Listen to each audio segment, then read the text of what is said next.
Good evening, so welcome to the show. I'm a traditionalist. This is a beautiful traditional gospel music.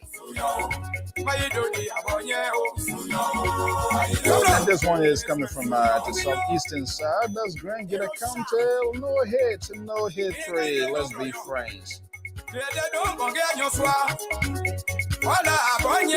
Welcome, Martin Doe, in the house of Lpr. Of course, Vani Hardy is here. Ronda's Jala.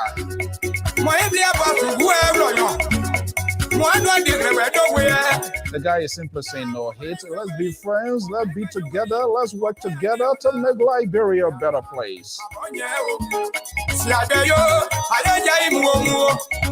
it's not only that, it will allow us to even to go to heaven. So that's a gospel art. Welcome to Boyman Pass Away. Something good.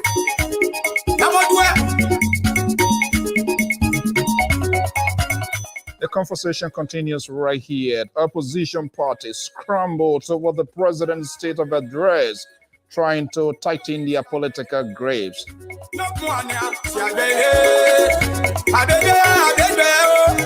Welcome, Mr. Stewart, our prime-time listener, viewer. Thank you so much for being here this evening. Let's be friends. No matter what, there should be no hate. And this is what the gospel actually is saying. SB, good evening. Welcome.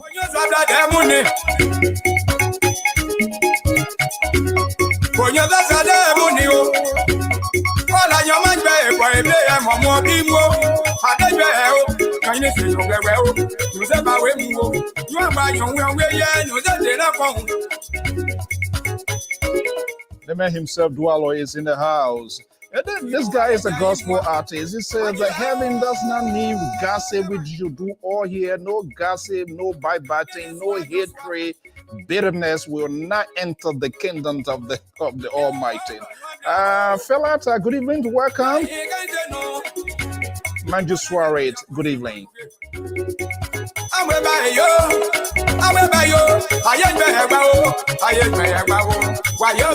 He's pleading for forgiveness. He's pleading that we must be friends. He's pleading that we must not hate. Don't be jealous of other people's successes. You know, we shouldn't live in the crack kingdom world. The legendary Samuel Abu is here. The opposition scrambles over the presidency State of Union, positioning themselves to be a strong candidate. Good evening, so welcome.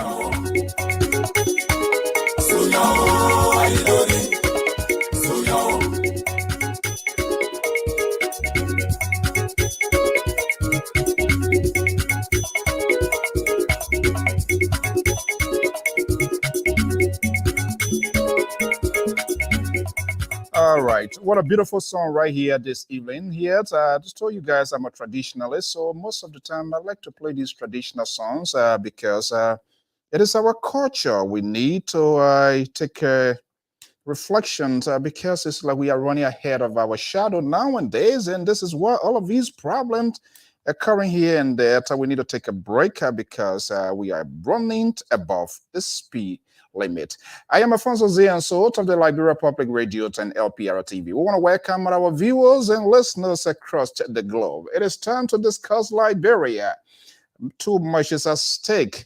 Who is who? Opposition showing strange scramblings over the president's State of Union. And we're going to be playing some of those here as well. We want to welcome our viewers and listeners across the globe. Wherever you are, we say thank you for sharing your evening. It's 8:10 p.m. Eastern Standard Time. You are on the sound on the live view of the Liberia Public Radios. Let's get the ball rolling right here, right now.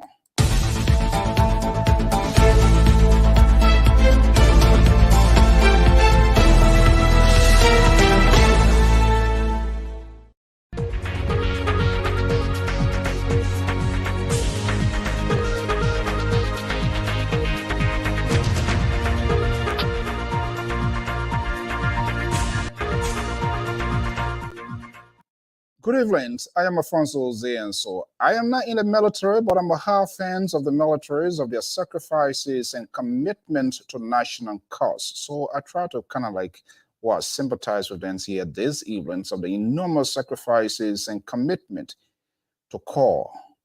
They lay their lives down to defend and protect their country. We want to welcome our viewers and listeners across the globe. Thank you for sharing this beautiful evening.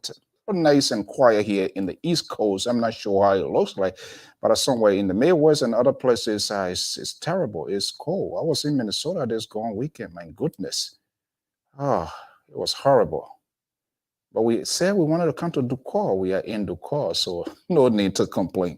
Folks, good evening. Welcome. I'm Afonso Z, and so your angle to your presenter right here this evening. As usual, you are on the official news outlet of the Liberia Public Radio. Thank you. Your comments, your tweet, your interaction, participation is wholeheartedly welcome. And I've said this over and over, and we will try to re-echo this. It is about Liberia. You take charge of your destiny. Do not trust your destiny to your directions in the hands of these politicians. They will try to preach the soundbites of political correctness in order to get to the highest office. And guess what? When they are there, the tone, the language take a different turn because they will tell us, I thought, hey, I don't know that all. We need to ask them now. The aftermath of the president addressed to the nation. The opposition scrambles, trying to show strength and solidify their political grip. But how is it being done? How is the ordinary Liberian still view this? And when will we even know the agenda, the right, what represent the opposition? When will we see this talking points or conversation change? They are all argue the economy is not good, the security of the country is at stake. Of course, a lot of challenges. But when will we begin to see the faces of some of those people who will be in the administrative positions to be the face of the campaign? Multiple people speaking, so I'm confused. I don't know who's going to be who. I'm not sure who's going to be the presidential press secretary if Alexander Benedict Cummings is elected, or either Ambassador Joseph Boyka. How they are going to communicate, not just only to the Liberian, but the international community to set the tone. Or will we come back after again to start discussing the same old field policies and processes that this administration is really? When will we get to know? When will we start looking at comprehensively the educational policy, the educational agenda, how much Boyka, Cummings willing to invest to turn the economy around, their health, infrastructure development, how will government be downsized? Or are they also bringing all of their disciples, as in the case of the ruling established now CDC, because the essence of these people building up their momentum and supporting them is to also be politically accommodated? Don't tell me all of these people that are screaming and yelling, they do not want to work in government. I want to work in government. If anybody call me, I will work. I'm not going to lie to you. What is important is your authenticity, the understand that you are taking in government. So when people say, oh, I don't want to work, I don't want to do this, I'm advocating, please give me a break. Don't believe that. They are not being honest. Nothing wrong with working for your country. All of us, everybody nearly in this state, if everybody were given the opportunity in this country, guess what? They want to work for the state. They want to work for fair because that benefits. It's an honor to serve your country. It's not necessarily in the military or paramilitary, but the idea you're working for your country. What is important, what you bring to the table. But most of those people, they still have this sort of dark cloud hangs over them. They are not sure. So they pretend and lie to us. I'm doing it for the library. Do not advocate for me. I can advocate for myself. You know how long we've been hearing this thing? From Tuan Redentant, ask Samuel Abu, how many people that they said they profess that they were advocating for us? When they get there, they are initiated. They are being brainwashed. Their conversations is moved to the next level. They are talking, they become more basic and basic and basic to the extent phone numbers change, and they hang their phones to their heads because they try to screenline the phone calls that are coming. The car windshields will all become tinted. Under the tire, you're going to see spinning. We need to hold all of these people accountable. Yes. See this land. No one is above the law. They can call into book a former president. Even while you are president, the Justice Department, the chief prosecutors of his country, if you don't do it right, if you do a check now, former officials, governors, senators, representatives, some of them that have been behind bar and some of them that are still paying, even if they took a penny that doesn't due them. So it's not the issue of the system, is what we fail to enforce the system. Rules are there, the laws are there, but people took black cloth and just throw it there because they want to have their way. So I'm wondering here at times, and I'm going to open this phone here, and anybody who wants to come out on the live feed yet, I would really appreciate that. Let me know. In fact, I would just put the link for also. We need to be having these critical conversations. We will not wait for these politicians to play to their narrative. We should not and will not allow them to drive the narrative, because why? Their tone, their language will move right into their own favor. So I really don't care. We reach out to many of them to always come here. But guess what? When we talk to them, they have their ear eaters, they have their supporters, and they say, oh, don't go down there. He's not one of us. He go there, he will do this, they will do that. We don't know what they stand. Okay, but come, then we can have a conversation. And this is why we always try to make news proportional, fair, balance to some extent, because everybody must be given the chance. We do not convict people in their absence. We give you the opportunity to come and tell us what you represent and what you hope to do. Opposition go to their friendly opposition outlet. Government people go to their friendly government people outlet. So I don't get it. What's the point? I was seeing a contributor is here. Koto Jala Balayant is a strong supporter. Man, Unity Party to give everybody trying to show their political strength. My goodness. Let me go inside to New Jersey, the Garden City, where our contributor is standing by to bring her on here. I believe she listening.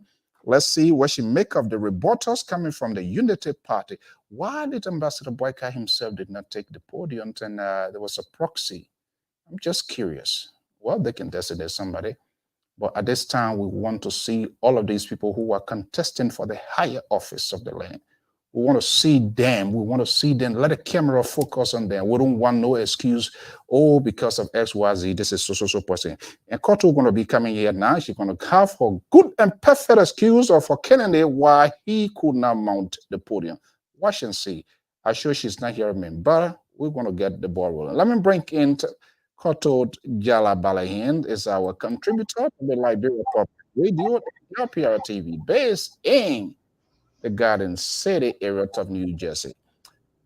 Madam, good evening. Good evening. I'm not a Marine. I decided to just be like a little bit just like also yeah this event. I'm in a battle for better Liberia. Good evening. Welcome. Good evening, Mr. Soul. Good evening. How are you today? I see you sharp and in your, I don't know how you call it, cabo. What kind of? Yeah, I want to be like the butchers. I try to be like the butchers. I want to be like a butcher this And to evening. the people of Liberia and around the world, I want to say hi and how you are. All you all doing? Good morning, good evening, good afternoon to all of you wherever you will be at this time. And I'm glad to be here, Mr. Soul. Okay, To be here. let's give it rare here because too much going on here. Okay, man, everybody scramble over the president's state. No, this right here, almost an ambaro man. Let's see here. Let's give it different thing. Okay, an ambaro man. Oh, Brother, he used to be a barrel. Man, what's going on? All the guys that were scrambling, trying to tear and break it into pieces. The president's address. Everybody tried to show strength. My goodness. Wow. You listen to any of your guys. You are in two places, right? You support Boyka as choice one, correct? And then Cummings as choice two. any of the opposition, these people are very qualified. They are good. I might use any of them if the time need. I mean, time need me for that. if any of them for some reason is in the second round, I will support them. Hmm. Wow. Okay. I tried to get a pieces of that, and I will see. Hopefully, I can play some of the sound by here. Both Unity Party and the CPP of Alexander Cummings, they gave their rebuttal. Man, I heard a guy today speaking. Wow, and he was well positioned. Looks presidential, I think, like his navy blue suit. I think that's one thing ANC has managed to position and showcase their leader. Since he, even before then, for some reason, they always have a good set of say that I can give them. All of those things count. People look at it, even though most people might not pay attention to it, but it's part of the preparation for the job. You got to give a good state because people worldwide watch these things and other people observe it. They pay keen attention. Is this guy looks presidential? Is he fit? Can he really face the microphone when he becomes the chief executive of the country? So I think they have managed to really put that in place. You always see ANC flag on the side, the flag of Liberia, dressed in some really nice business suit, to grab the stage. But besides that, there are other things here that we can also talk about. I hope to be having Jeremiah Wapu here, who is also to vote.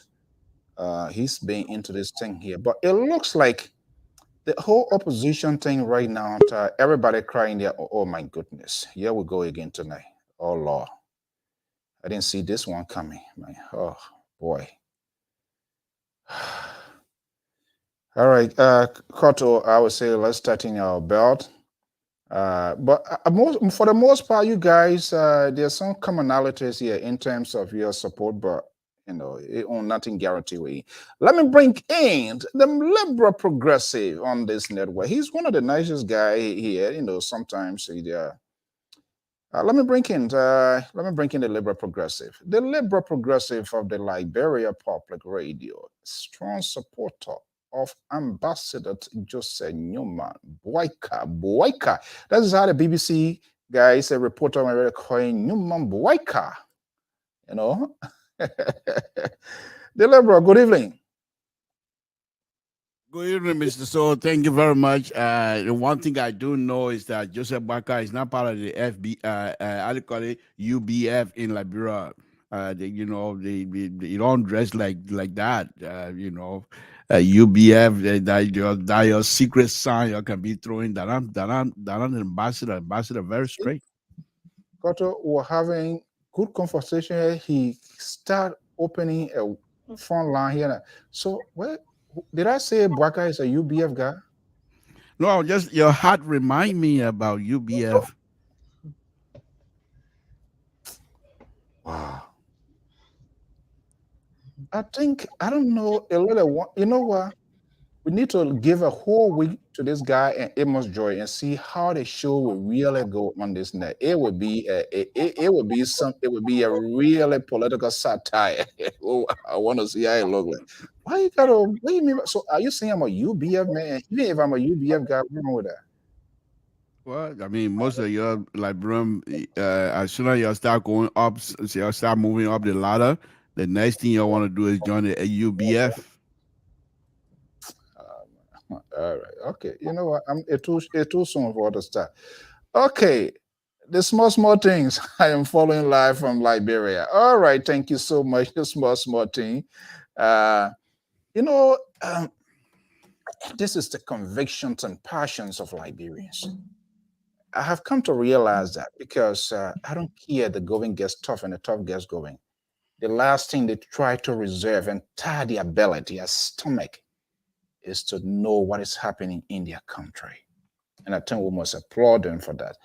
It's after 8, I believe it's maybe like, I think 1 o'clock or something around now, 5 hours or whatever the calculation is correct.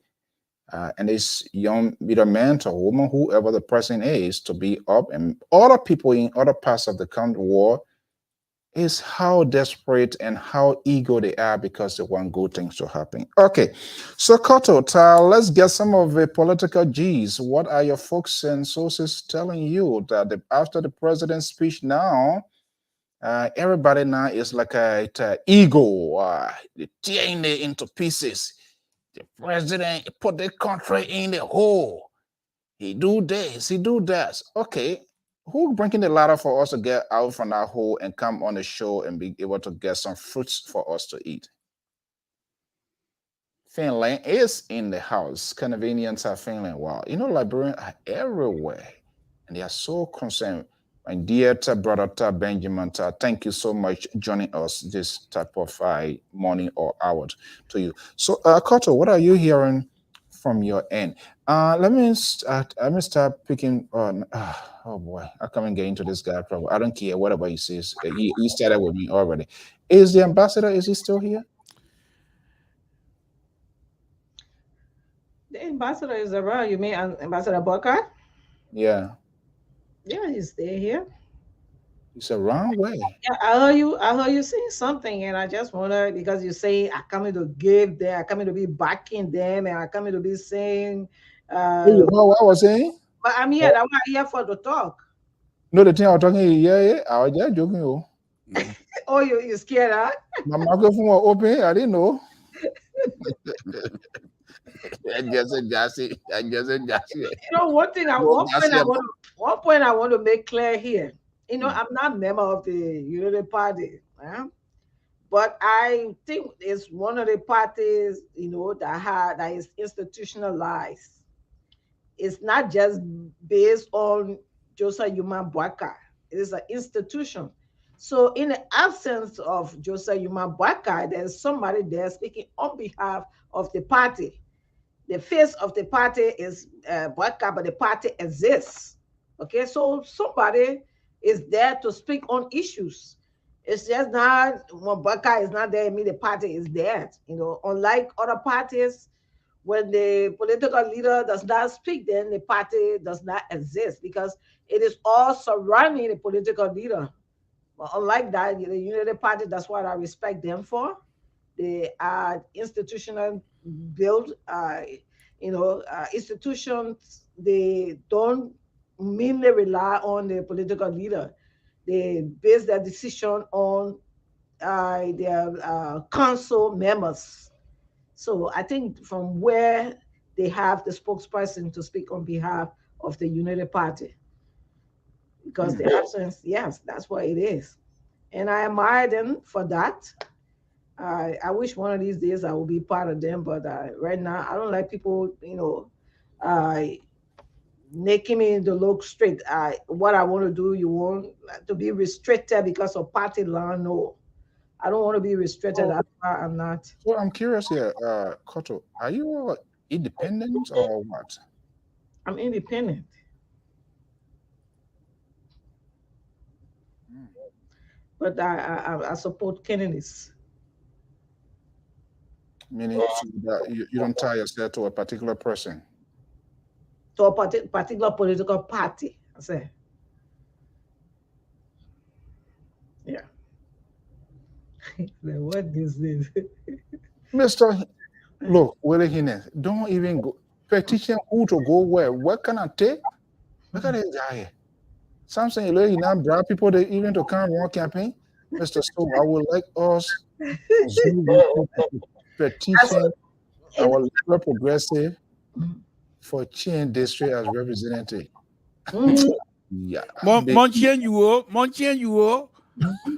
Again, you be can't cheat before you be representative, please. Your time was poor. I beg you. Man, yeah, well, the men who unstable, unbalanced, you make him chief, people will fight in the town. They will kill people good and nothing will happen away. Okay, the liberal. Yes. Let me bring you in here. Yesterday we tried to say to scrutinize, read. I look at the president's speech. I read it today. It's so long, man. Try to say you fall to sleep. Okay, but interestingly, the opposition all came out. Unity Party came out. The Alternative National Congress (ANC) came out. their political leader. There was a proxy for Unity Party, which is also okay. Nothing wrong with that. It's like a party. Sometimes here we see that either a representative or government, whoever they feel that can give a good rebuttal, uh, would do that. But you had a chance to listen to any of the speakers today, to both Unity Party or ANC?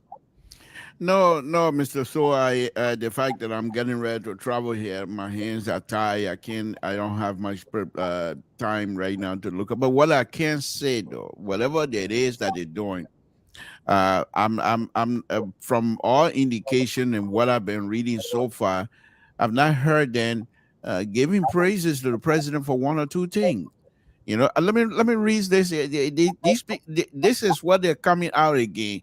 At this time, I spoke with a friend today in Monrovia, and he's on cloud nine. He doesn't think he think the opposition have it all in the bag, but they're gonna be surprised. But let me read this to you. He said, the president, they're speaking about the president. He said, "I will be coming to you shortly to ask you to renew for a second term the mandate that you gave me 6 years ago, a mandate to continue the good work we have done, we have delivered, a mandate for continuity and stability, a mandate for the transformation, a mandate for development and growth, a mandate to consolidate the secure peace and secure peace, a peace that we, with your help, are perfectly preserved." These are the words of the president, current president. How do you come across to attack this kinds of speech? You're going to have to look deeper. The person who wrote this speech really saying the gary of the opposition.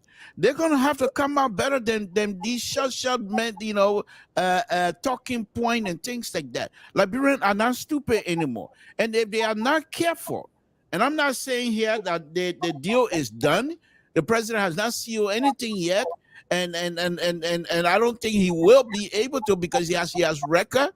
But if they just allow the president to make these statements factual, some of them factual, but you have to dissect. For example, the paragraph that I just read here, you're going to go deeper than that to try to disprove what the president just stated. You're going to have to go deeper than that. There's no way you're going to come out and do these little soundbite thing, and you would think the opposition would speak with one voice on this particular issue. How can that be? It has nothing to do with Unity, ANC. So how ANC going to address the speech that the Unity Party will not come and address the speech the same? Each of them going to have their different way of addressing this one speech. How many times each of them going to dissect that? This is the failure.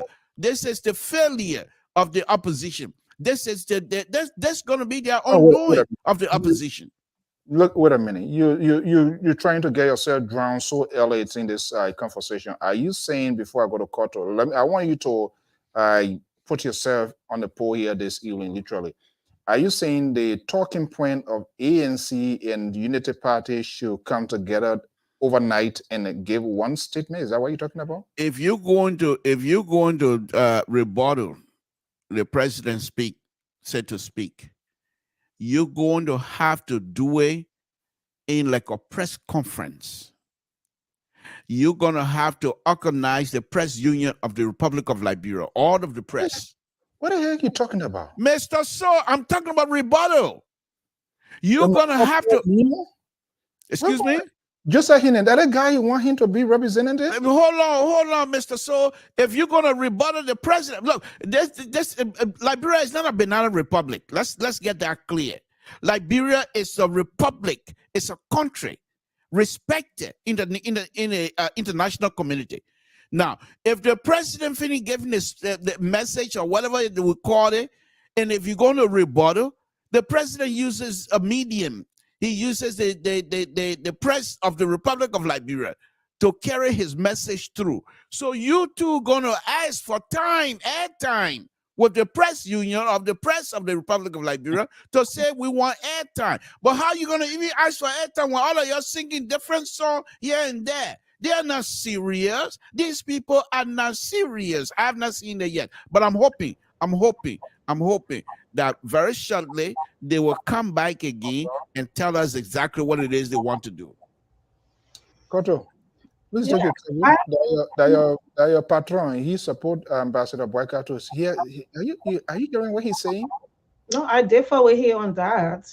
The thing is, the people are not united. They have different, for what I have said, they have different messages, and with the different messages and different supporters that have led them to scatter, have not brought them back together as a unit.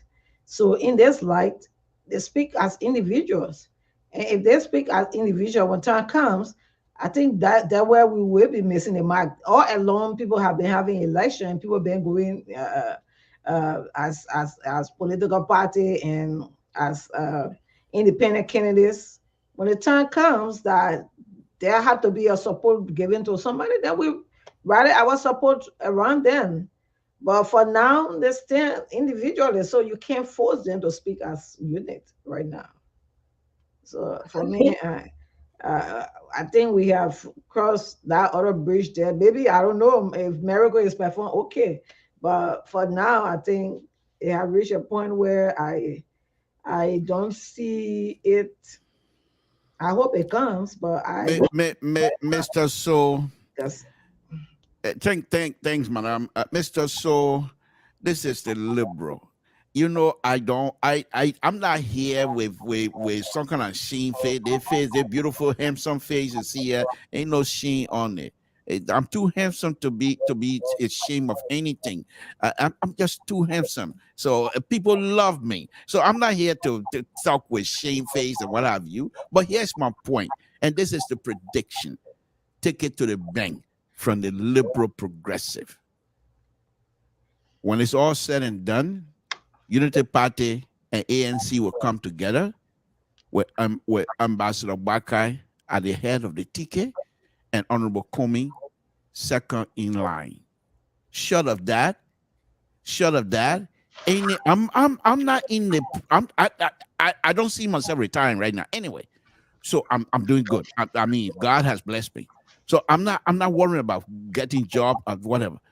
But if these people don't come together, many young Liberians who have the mindset of going home and helping the next government, if these two people don't come together, those of you that are listening to me, if Honorable Baka and Honorable Comey don't come together and take this thing out, you must do all you can to unite yourself behind CDC and see if you can really make a change.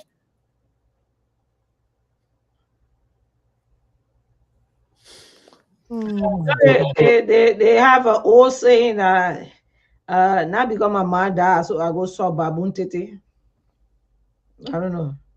But if the Liberian people choose that, well, so be it. But Yeah, but because the bamboo, God forbid, the man die. All the other people, they turn their tete away from the baby.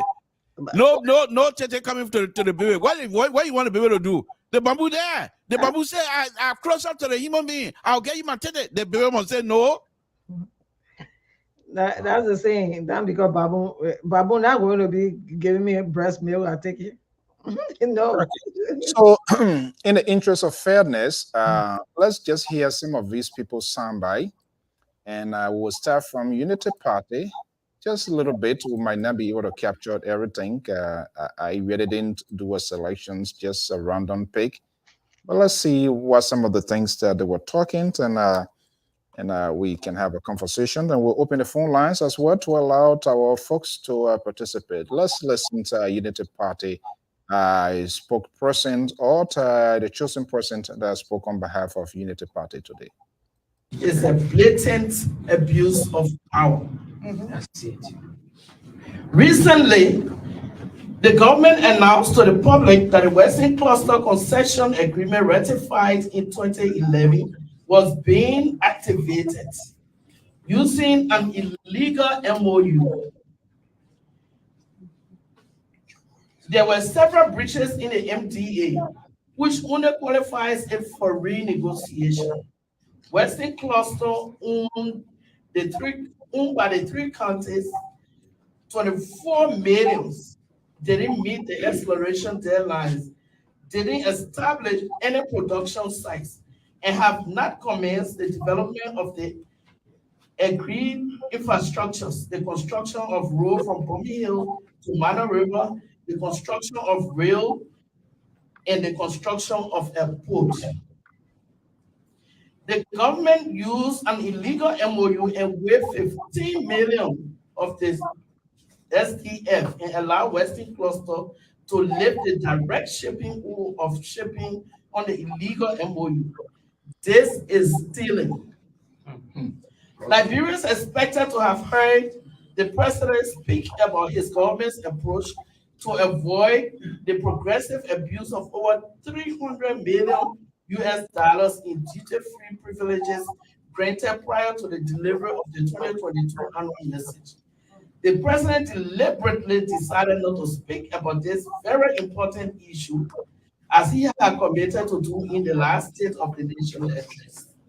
We believe President Weah and his government didn't mention anything about stopgap measures taken to prevent this leakage in the system.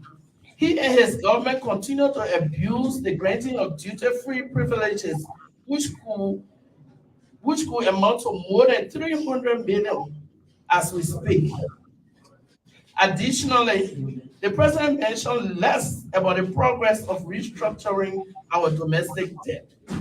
According to the president in his 2022 annual address, all legacy debts owed the Central Bank of Liberia were restructured, totaling 487.5 million US dollars.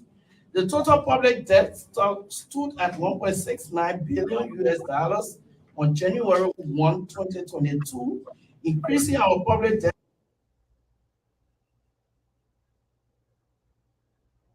All right, that was Unity Party. Like I said, we're not going to play all of that. Just give you a little bit excerpts randomly, not a special order, just to get a soundbite.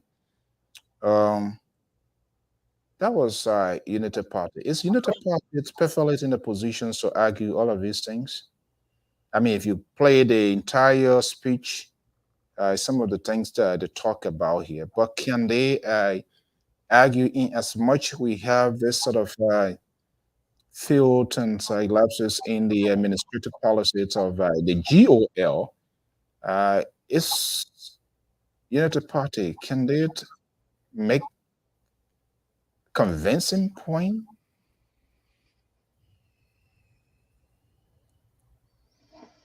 Because the reason I'm asking that here, we yet to know the difference, the Unity Party of Ambassador Joseph Boyka and that of the Unity Party of Helen Johnson Sirleaf. I yet to see. Probably it maybe I've not catch it well, but I've not seen a sort of fine line being drawn by Ambassador Boycott to say, I am in charge. This is not a Helen Johnson type of Unity Party. This is what we are doing. This is what is happening, blah, blah, blah, blah, blah. That has not happened. Helen Johnson Sirleaf seems to still get a good grip or a good chunk of a Unity Party. So it's a sort of volatile political issue as well. He needs to walk the fine line. In as much Helen did not give that support, he can be that sort of rub her hair because she get her own people too that are there to give that political backing. But can Ambassador Boyka really make this argument? Because they were there too. They had their own good and bad days. So that's where the problem comes in when they are arguing with ANC folks or other people. And even you will see from the time to time when we're having these conversations, supporters of the ruling establishment will say, well, you were there 12 years, you didn't do this, you didn't do that. What do you think?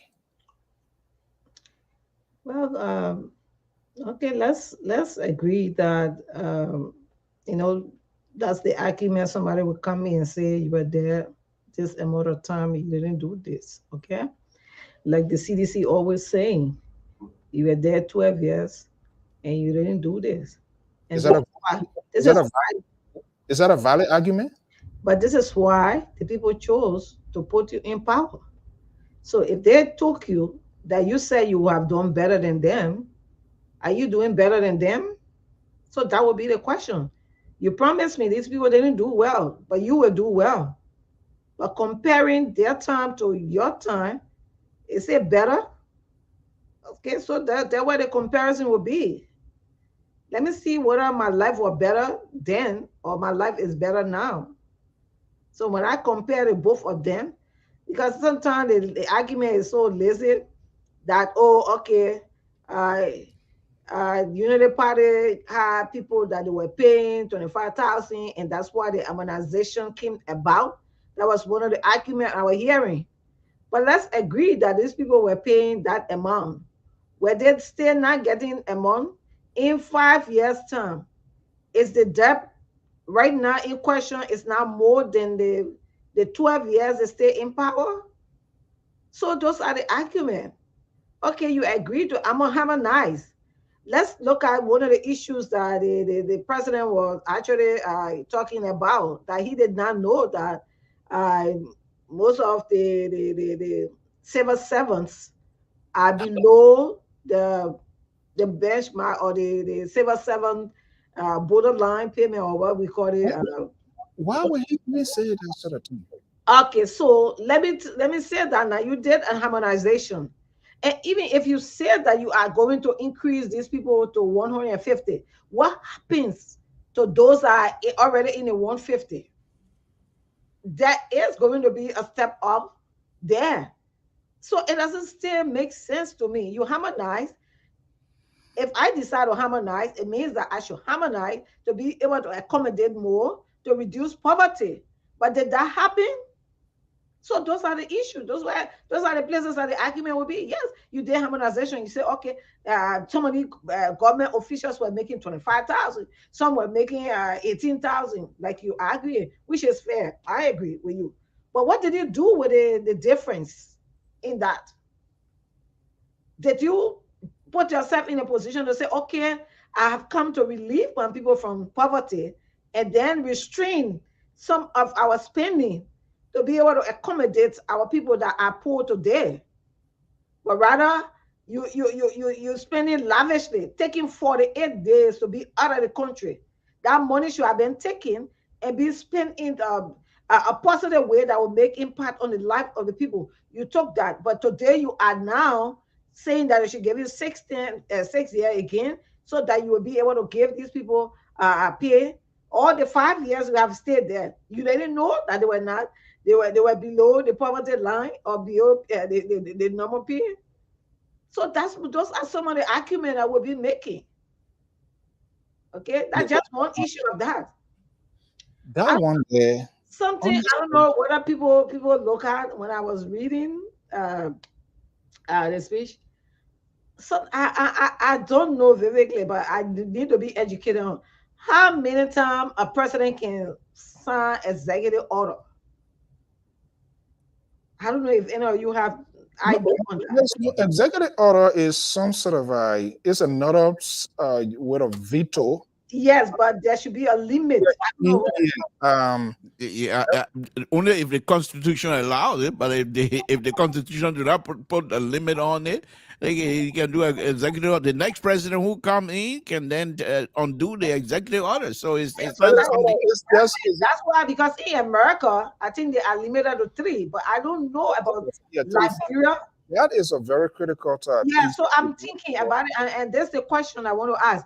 I really have not seen or heard about it, but I don't want to make a statement on something that I really not knowledgeable about. But I see 10 executive orders so far that have been passed by the president, and Okay, whether look, whether it's done in, because for some of them that have already been passed, it already show negative in because you pass executive order to make an impact on your government. But for some Well, other in most cases, like even we see here, sometimes not necessarily, but these are strong political ties, the ruling establishment, or yeah, let's say the ruling establishment. Like for example, you see here, you will see it. Democrats and the Republican will go head to head, but Democrat wants to score a political point, or Republican wants to score a political point, depending who is in charge of the White House. Is it well, whether you agree or not, I will push with A. You know, it's another way of just showing strength to your party, to your supporter, that you can make some tough decision. Well, something you mentioned, and I will bring in labor here. One of the things, I don't know whether it was really injected into that speech or the president just threw it out to have mentioned that he's not aware of people wage and that he was going to be instructing. That just simply being out of touch. You are the president. You don't know how much. You don't know the least paid person in the country and government salary. So how I don't that part I just didn't get it why it was even brought up. The liberal. Mr. So, I hate to disappoint you and many of the listener tonight. The opposition are barking on the wrong tree. You heard a lady earlier, and I was speaking. The opposition, they have members in the legislature, and the legislature is the one that ratified most of the consignment agreement. Why didn't they push back? Where were they? They were sleeping. That now they're waking up. That now they're waking up. That now they know the Western Cross are not paying their money. This is ridiculous. This is ridiculous.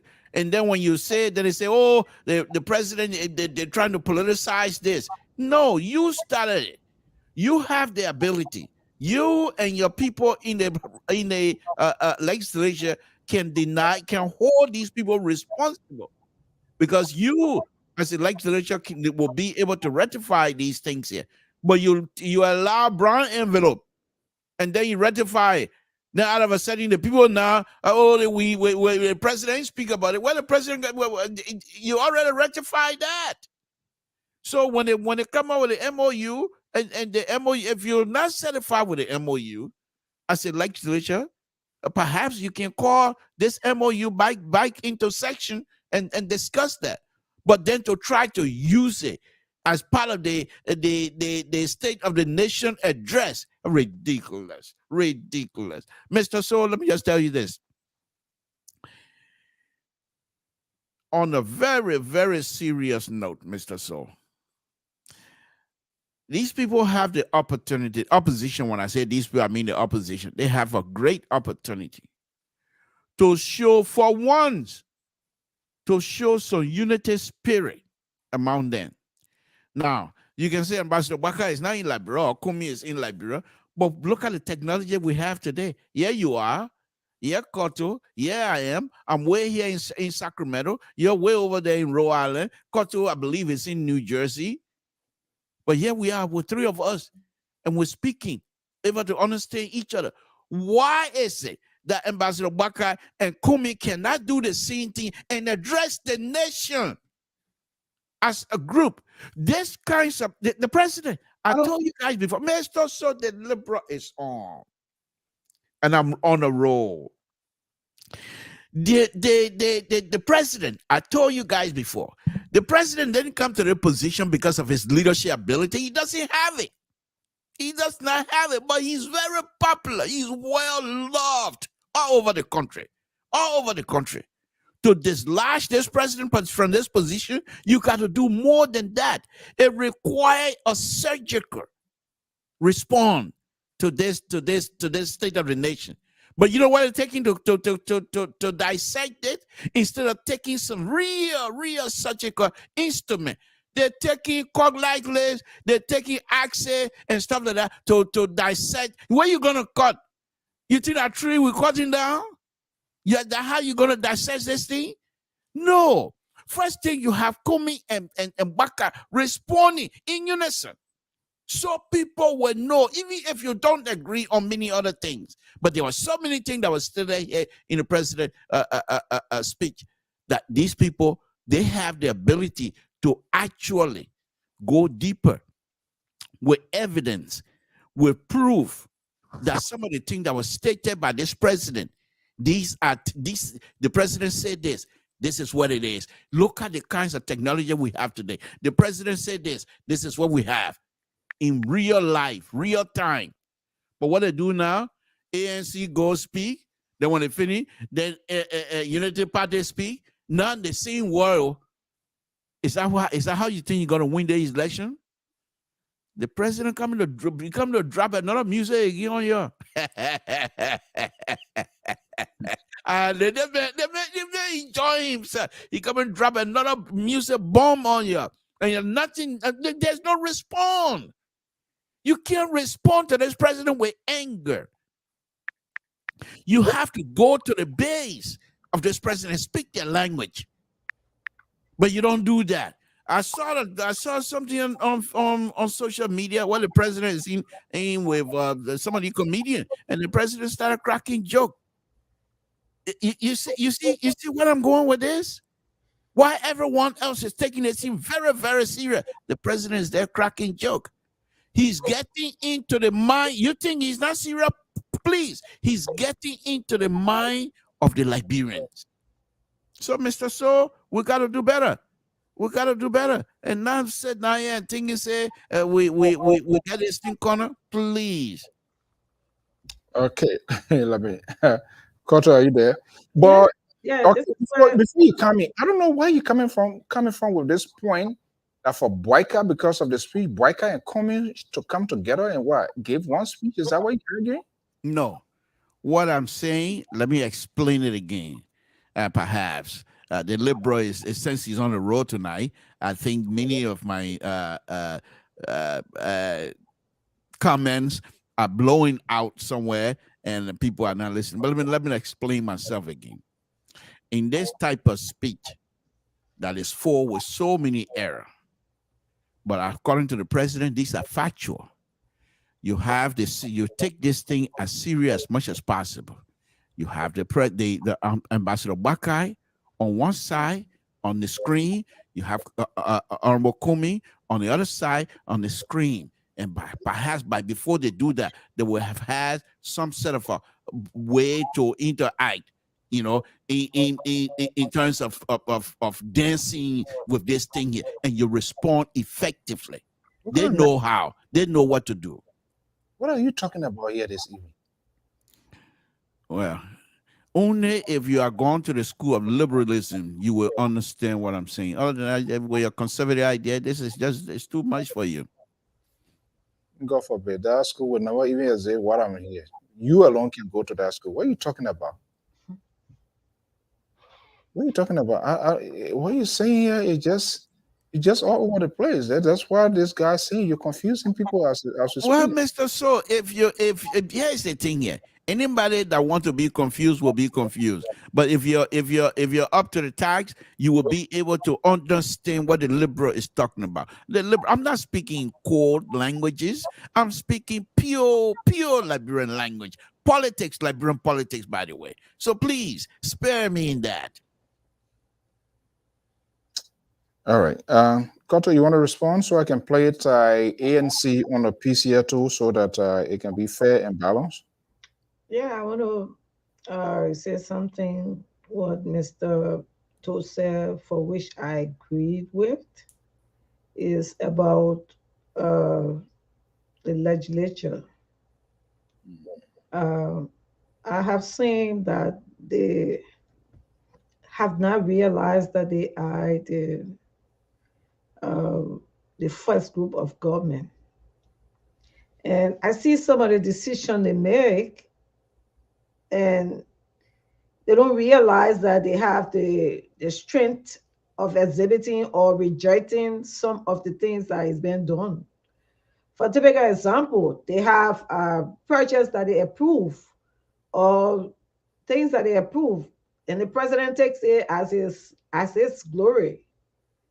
And nothing is being done about it. Most of the project is being approved right in the legislature there. And you see the president picture is on it, and none of them talk about it. I don't hear them talking about it. And the people come and say, what you're doing, what a representative, what you're doing, that the president doing this for her, that the president doing that for her. And it is the responsibility of the government to do it. But then the glory goes to the president because it's not clear. They have their role to play. They are not playing their role. And because you are not playing your role, the glory goes to the person who pretends to be the best player. Because like I have boys, we had old boys that used to come and stay with my son in the house. There's guy who used to come, he knows how to talk, the late toga Randall. He used to love talking. So he would be there and lecturing the little boys cook, and he would eat the best part. But again, they did it together, he the lecturer. But the glory goes to the man who is there talking. There's his best talk about the glory goes to him because you're there. He using you to cook, and the time come you all eat the food. So that's how I see the legislature. They're not playing their role. Because if you say your oversight is there, your responsibility is there, representation, and all of these things, the oversight, I don't see it. They sit there and complain all day. The president is doing this, the president is doing that. What is your oversight role that you play? And all of these institutions are all embedded right within the legislature there. They have those that overseeing the Ministry of Public Work, those that overseeing the Ministry of Finance, and all of these are there. Yeah, The different committees. responsibility is not. They are not playing that role. Then they complain on the president. For me, I agree with you on that, and that's some of the reason why I frown on them because they should be playing that role. Yeah, and that's quite true. The nonsense Prince Johnson talking about. I mean, sorry to say, it is complete nonsense. If you did that here, your constituent they will call for your resignation. If you know and so they know you are a high-ranking member, you are a party chair, and you coming to tell us now because of that political device and telling us that the government killed these people or the government is the doer of this, and you all on how long has it been you kept quiet because this marriage is no longer holding, things falling apart to come tell us, then I just see that as a political statement, or he's just unpredictable, just how he unpredictable, nobody can count on him. And I agree with Liberal on that. So it's just shown, and it speaks to the fact the people, politicians, African politicians, not necessarily Liberian, they don't even hold their own responsible. They don't hold their own responsible. They will never challenge their own party. It's not like here, where you see some Republicans or Democrat. Why you see Joe Manchin is who he is. He sees a different way. First and foremost, he represents his constituents. Whatever decision these people take, they take care of their constituencies first, and then the country. But instead, all of our lawmakers, those people that are there, they are there for more. I don't even know. I don't know. You can't even say their loyalty is to their party because these people are elected for certain party for whatever reason. You are not appointed. You were never. I mean, you went through an electoral process, and only electoral process can get you out of that seat. But yet, then still, they just still do not have the guts. They still went across. Those things happen, but so it's a difficult thing, and this is why now the 73 seats are here. We want to hold all of these people that are contesting. We want to know who these people are who are running on this seat. We want to know what they represent, their political, what is their political ideology that is tied to these political parties for which they are running. You will never know. By the time they get there tomorrow, so it makes it difficult. They are yet to realize as the first branch of government should check the executive branch of government, that they have separate functions, separate responsibilities, duties. They have not realized that. They don't talk to one another. People, even within the same party, they don't talk to one another. So how can these people argument any case for them to win it? For God's sake, they can't. And they just, perhaps they just do not have the ability to do that. There are committees in both houses, the lower and the upper, little special committees, chair on different things. And these things happen in the poll, you can't even call them. They can't even, I mean, they are like a toothless people. Yeah, we blame the executive, of course, but there's nothing that can easily go through without it has to go through the two branches of the lower and the upper before the executive act. So then what happened? What they are in majority. What led to this decision, some of them to cross carpet? They have not explained to us, all because of themselves. And this is where we need to educate to talk to our people. They are coming again. That's the one that's a good warning sign of that sign. They are coming again. They are not being around for all of these years. Now they are trying to seek re-elections. They will be more frequent visitors and be more visible to the people and give all of the 10 million excuses.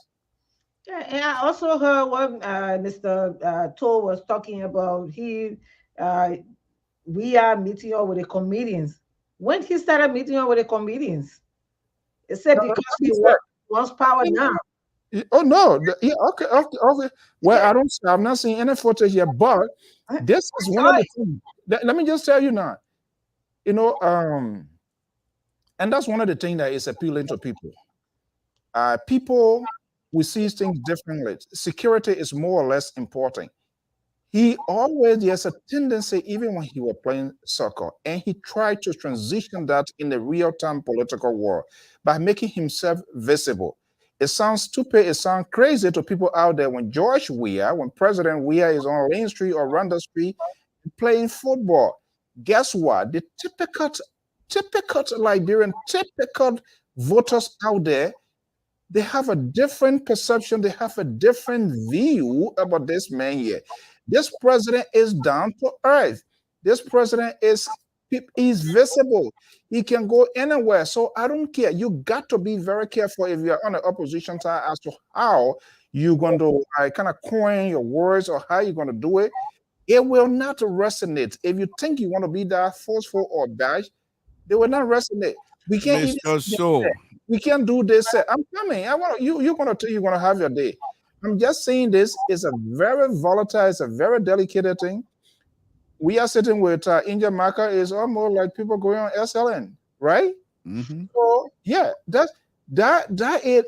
I mean, it sounds crazy, but people go out there and they begin to talk about it and they get distracted from the more important thing. So who's supposed to bring out to baseline? It is these people that are seeking the higher office as well. But Mr. So, that's a problem. let me praise myself a little bit before I go on to making any other comment. I'm a very smart, astute political genius here on LPR. Few weeks ago, I was saying to you and your central right and the northern politician, I was saying to you guys, President Weah did not come to this position based on leadership ability. When you were playing football, you were never even a captain. But President Weah is the most popular person in the Republic of Liberia. Second to President Weah, I would say Costa. Now, I also stated this, that these people that are around President Weah, if they really want to win the election, perhaps they will use the popularity of the president to gain more vote. The president is popular, but what the people were trying to do is to put the man in a bubble and then perhaps spoon feed him with all kinds of nyama thing that the man he know how to use. But go watch that audio, the video where he's sitting down with not just in Jamaica, he also sitting down with Flomo and one other guy, and he was cracking jokes. That's the area the president is free. He can do that. 2 years ago, the president was down Waterside playing football in the ring with young people. That's stuck in the mind of many Liberians. My point here, my people, is this. You can't come to this thing trying to utilize the services of the book Liberian diaspora, they're not going to help you. PhD can't help you on this one. PhD will only help you when you win the election, where they will come and help you to manage the country. But at this time, election time, that down Waterside, West Point, Nuclear Town, Looking Town, and all the other areas, that's their English language you're going to learn. Forget about real book English. I'll give you an example. My people, you hear the president, you hear the president speaking yesterday? You listen to that. People are hungry in the play, and the president say he's doing good. Eh? Can you tell me why you think the president doing good? All look at the market women there. They can't even make the payment. The person the fool said we can't get nothing. Then the person they're doing good. But when you listen to that lady that spoke earlier, you would think that she at Cambridge. You would think that she at MIT. You would think that she's a Harvard University student giving a lecture. That type of language is now understood in Liberia. The political genius, Mr. So, you will get to enjoy my real ability to analyze the Liberian politics. I'm telling you, if these people don't put it together, control just 1 minute, please, if you don't mind. During the 2020 election, on a very serious note, that brought in Senator Dillon. These people were together. And even some sedition that were angry with the party and the way things were going, they decided to vote for Senator Dillon. And Senator Dillon won. Look how much people like Thomas Faladen spent. I mean, there was nothing in secret. There was a video where Thomas Faladen was giving money up. I'm not saying he giving the money for people to vote for him, but he was there doing that. And they got flocked massively by the light because unity. And when they saw that, now this is where the greed of these politicians, this is what happening now. When they saw the success, they believe within themselves, oh, I can do that, I can repeat that all by myself. No, you cannot. It was done in unity because you were united. And Liberians felt within themselves that because you are united, you will deliver.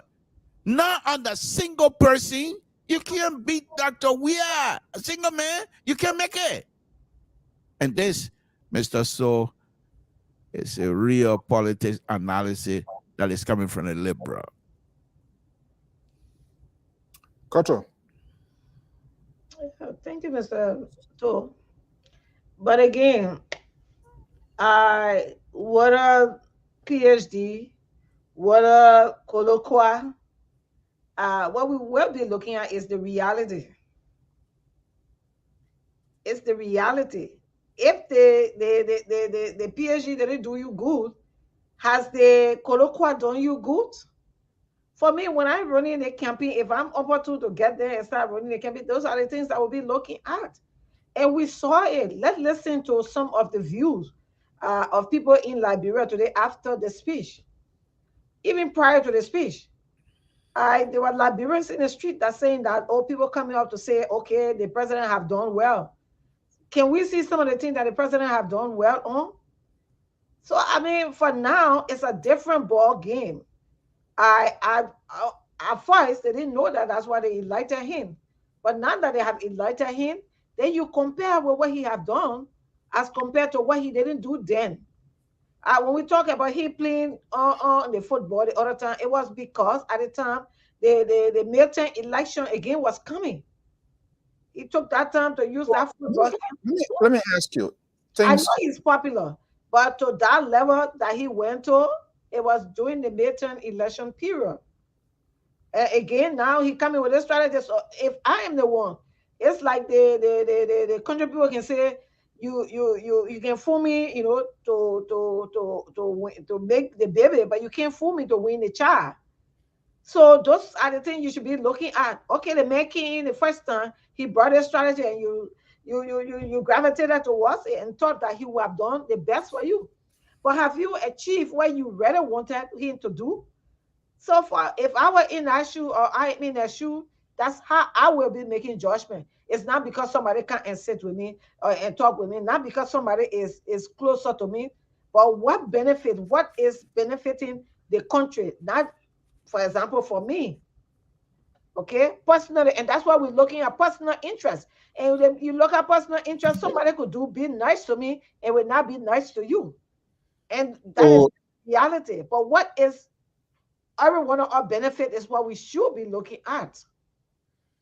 um, the liberal, he provides some good analysis. The opposition, and that's my view, that's my opinion. I shouldn't be crucified for that. This seems to be kind of relaxed. Things are bad. The economy is doing this. People dying. People doing their years. They are valued argument.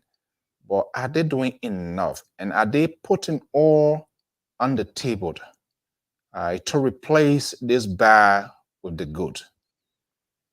Are they featuring people with credibility that the Liberian people can also, because they are also bringing some dirt on themselves that the very CDC can spin the wheel on them. All of a sudden, recently we saw a protest with tire suffering. They brought in people who now look the people that was actually suffering did not reflect the message of what they tried to present to the people. All those things happened. What happened when the president came by? He created a political satire and everything just went. Why? We were told that with tire suffering going to be a continuous process. People that were put in charge, we saw what happened with the money. So they themselves are digging their own grave right on their own feet, giving more political tools to the very CDC. So if they just think, yes, things are bad, and they think they're going to bank on that yes, Liberian people are just going to go there to vote then, when they are not seeing this kind of confusion or the kind of gap that is being created by themselves. The lions, they themselves raise, the alligator, they themselves raise and eating their heads up. That would be a problem. But let's play this here. Let's play this here from Comey as well. In his navy blue suit, red tie, flanked on the left-hand side by Sekou Musa Hassan Belite. Let's listen to, in the interest of fairness, we'll play the Unity Party. Let's listen to Comey's. And the number is there you can call here as well. Simply, after 6 years of Weah's leaderless presidency, the state of our republic is weak, with no jobs, broken promises, no hope, no change, no security. We should also add that there is too much suffering and too much stealing going on. Things are bad and only getting worse. In 6 years, President Weah has dumped our country into a deep hole. And he has no idea how to get us out of the deep hole he has put us in. With nearly $2 billion they have borrowed, and the way. Okay. This is where the little problem always come in. You are seeking for the higher office of the land. People looking up to you to gain strength, for you to talk so that they will gain strength, to restore life and hope. It's just like your child is sick. You took the child to the hospital and you don't even trust the doctor, or you're not even telling the child, instead of telling the child, you'll be okay, we are going to the hospital, you're going to see your doctor, and they're going to do all of the administer the test, they're going to do this, blah, blah, blah, blah. I understand that when the opposition is challenging the government, there's no ways that you're going to praise the government for whatever thing. But when you talk, you must be able to draw a contrast. If you say something that this thing is bad, you want to say something that will replace the bad. But I listen to I listen to, for the most part. I don't know how it ended. Other people start from the middle. Some people end point in the middle. Some people at the middle, at the end. Some people start. But when you begin to remind people of bad, bad, bad, bad, and you can't talk about good, I think it defeats the purpose of your message, because people listen to you. They want to see what you are. What you going to offer. Why they should believe in you, why they should trust you, why you should be the alternative. But when you come and talk all of the bad about me, and they say, okay, yeah, Alfonso is bad. Okay, Cotto is not good. The liberal is XYZ. Okay, so what do you have or in place of these people? I think his statement was really to just be kind of, he sounded a little bit kind of a little conclusive of everything. Bad, bad, bad, bad, bad. The liberal. Are you talking to Nyomli? Not yet. What, they about to nominate her now? I hope so. I hope so. But you listen to comments. Yes, and that's my point. You know, and I'm gonna say this. It might sound ridiculous, but that's what I do, and I do it real well. When Comey is here in the United States, meeting with Liberian diaspora, he sound, from my perspective, it's more of realistic conversation and talk from him. But when he got to Liberia, I don't know what's happening. You're telling people that the president is stealing, that the people are stealing, and yet still none of them is in jail. None of them has been convicted. And you've said the people are stealing. Mr. Soul, you cannot tell me, since the president came to power, and I'm not here as a supporter of President, we are far from it. I've always been truthful. Whatever that I see that is right, I will say it. You can't come and tell us that this president has done nothing, absolutely nothing that is of a good nature in our country within the last 5 and some 5 years plus. You want to tell me he has done nothing that you can't even point to say, you know, I disagree with him on X, what, but he has done something, and this I think I need to point out. Because when you do those kinds of stuff, your credibility levels start going up among people. Because now you're saying that, yes, he did this good, but you look at the other one. Then they have something to compare. But when you say nothing, he has done nothing, absolutely nothing. It's a failed president. Of course he's failed. We all know that. But let's count some 1 or 2 things that he has done. It's a try to intersect here a little bit, because most of the supporters, other people from the opposition that really don't support him, they see him as a weak person. Is that a way to elevate or to elevate his voice, and he talking to position himself as a weak? And this is what I'm going to say to those who believe that Kumi is a very, very strong politician. If you sit with Kumi and have a conversation with him, you will know that he's no slouch. Not only is he smart, not only is he educated, but that he's a very strong-willed politician. And this is what we are. So Kumi is not somebody, from my perspective, Kumi is not somebody that will compromise his moral very easily, if at all. And this is why, and now again, people are going to say, well, but they may confuse you. Of course, the liberal is here to confuse you, but I'm being truthful. This is why Kumi's situation in Liberia is quite different, because many of the Liberian politicians are crooks, as far as I'm concerned. And then Kumi coming out of Coca-Cola and coming to sit among these people. He doesn't fit in there. And he's trying to make his own niche.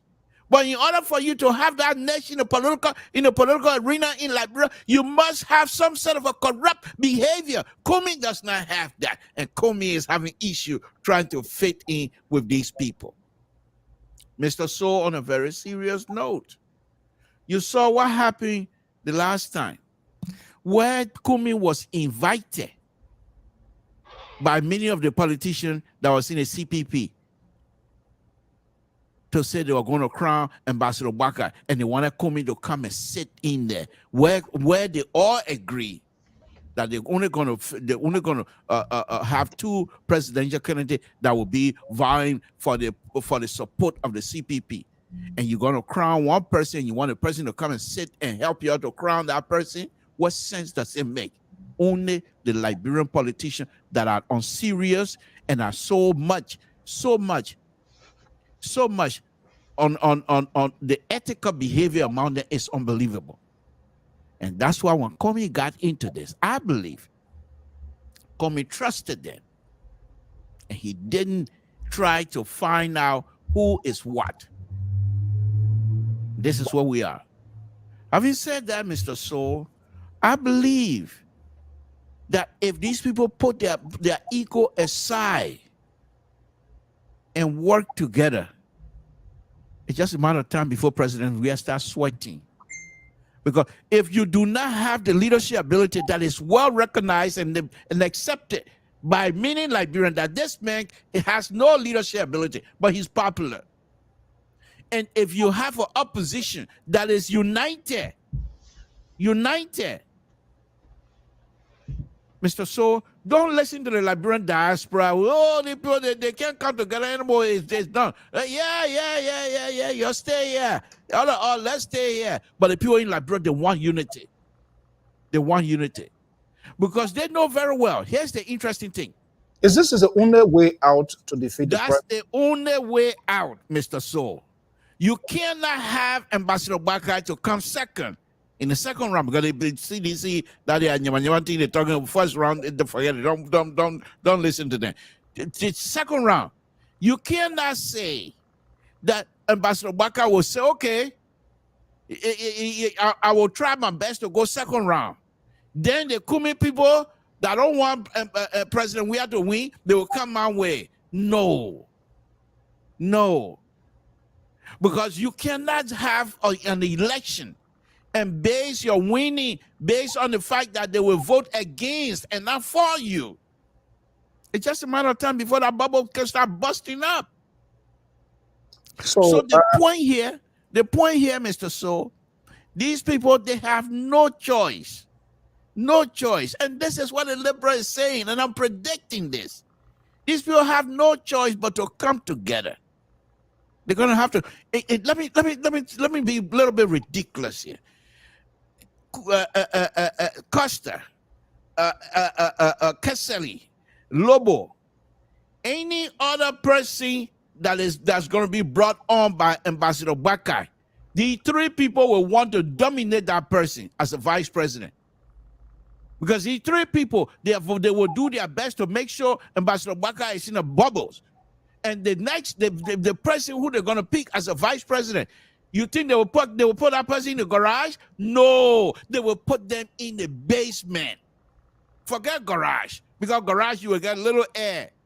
But any other person that goes underneath Ambassador Baka, other than Comey, they will put you in the basement and you will see no sunlight. Who is running the political race here? This is getting to be very interesting. I've been told ANC is having an extensive conversation with Prince Johnson. We are waiting, keeping our finger crossed. The new political leader of the Prince Johnson party, Senator Jeremiah Cohn, will be appearing here for discussion purposes. And ANC, they said they are talking to, they also leave a few open, they are talking to all parties. I'm wondering why Prince Johnson decided to excuse from the bigger political space and turning this gavel over to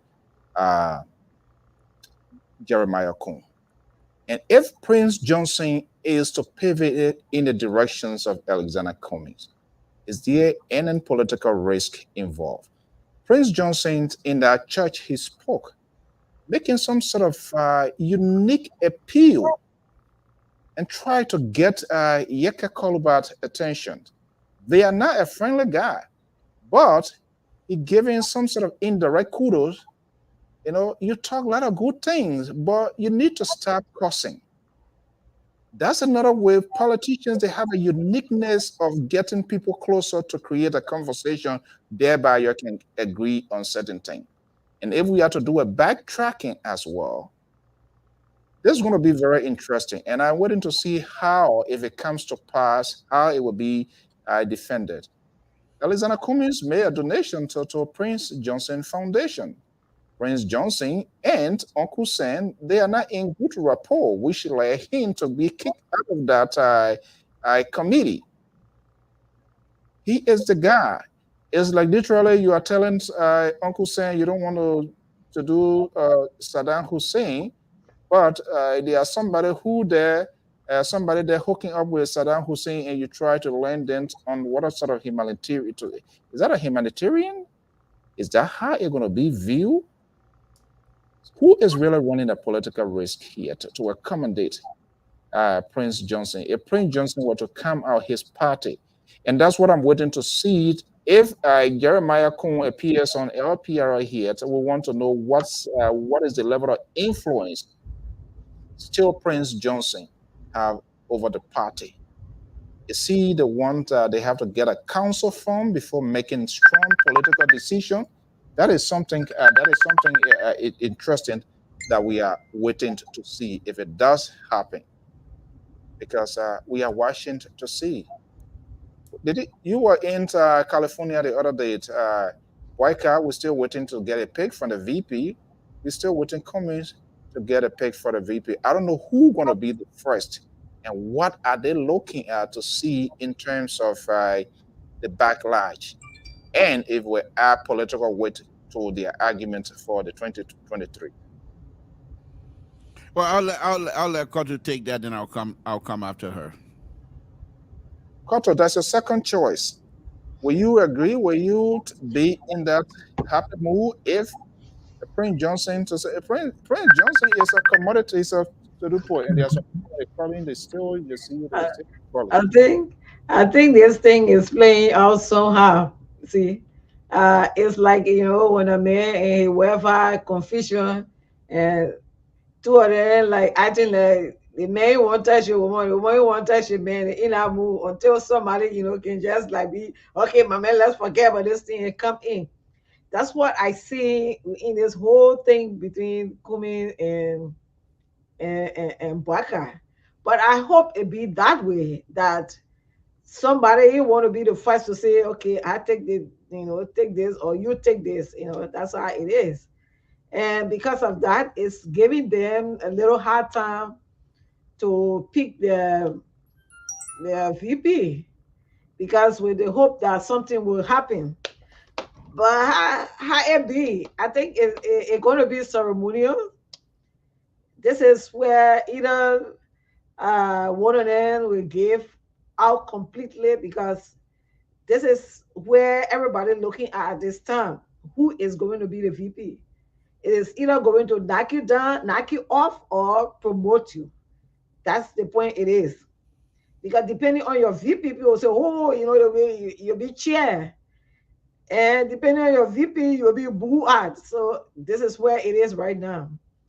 But I hope that they be kind of smart enough to take the right decision. Do you think, Ambassador Boyka, and I will put this in the hands of the Liberal because he's a strong supporter. Both of you have some common political ties here. Who's going to be the big board to make a pick?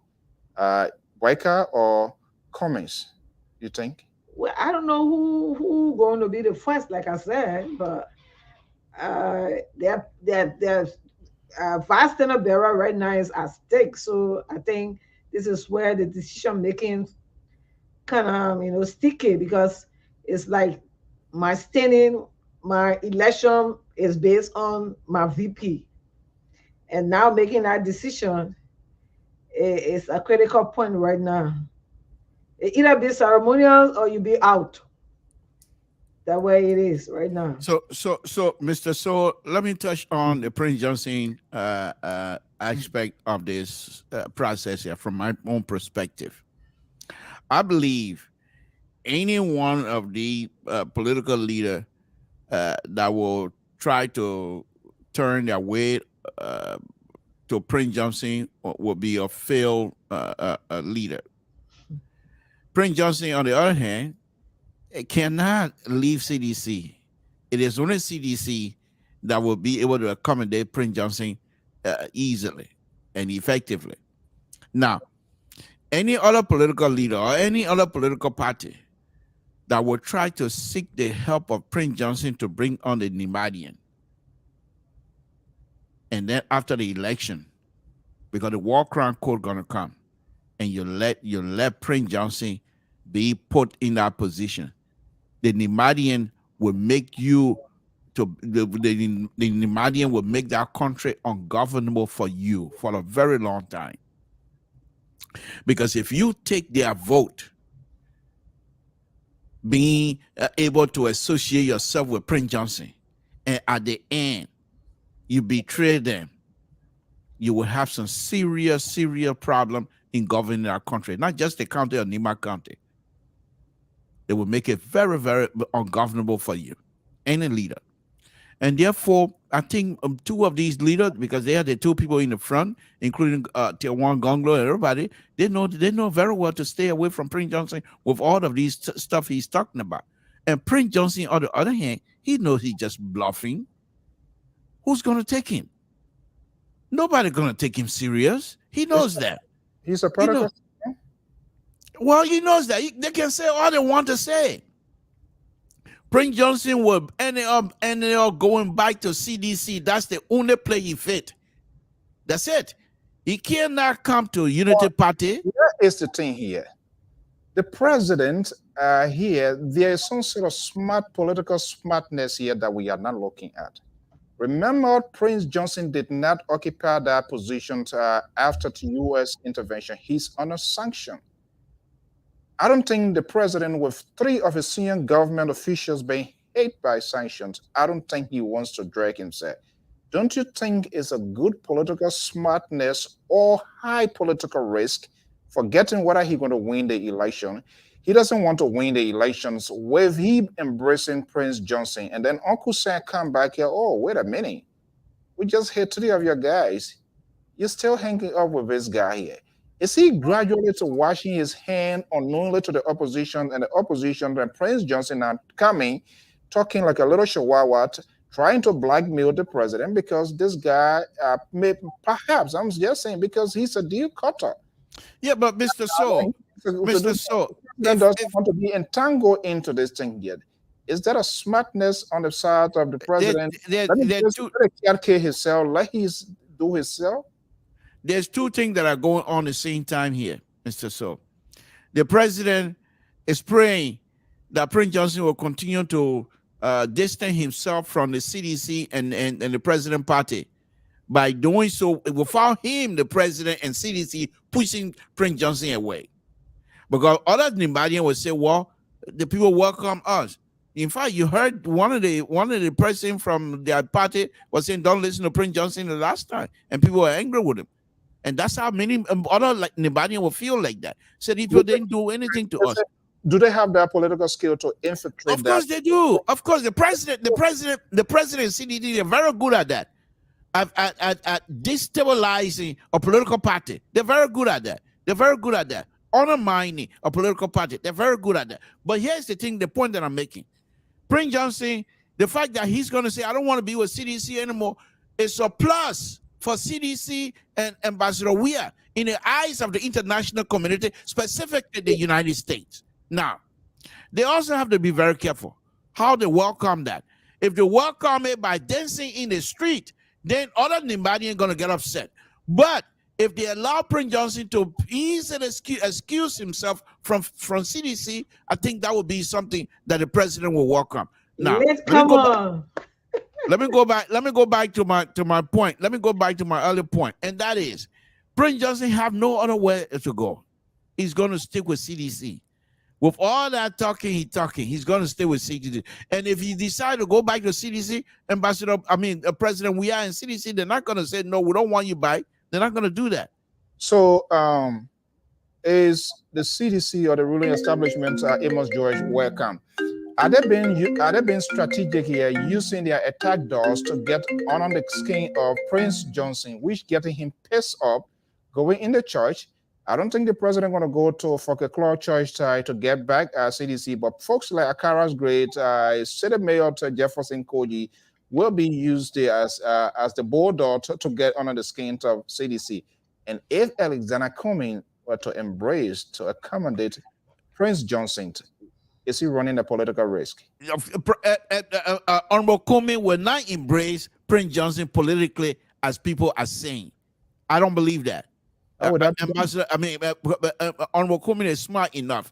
He knows very well Prince Johnson attacks it right now, as far as Liberian politics is concerned. Okay. Now, ANC strong supporter is here. Let's see whether that toxic what they want to taking out. This is what the guy been saying here. He been slamming, he been bashing your party here.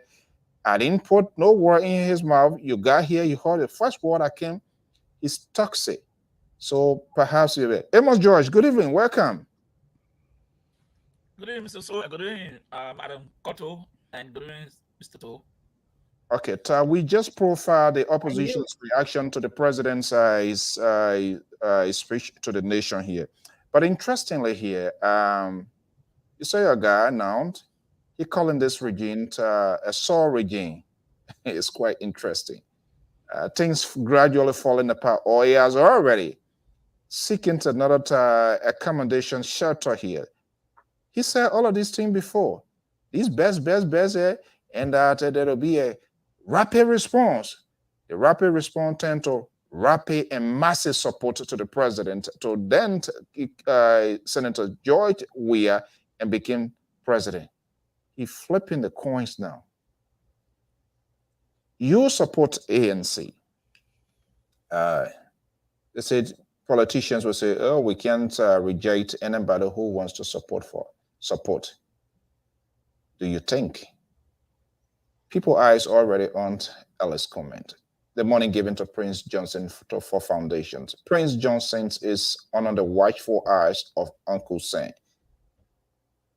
If he's accommodated, you know the guy, you and he can get into no secret. Forget it.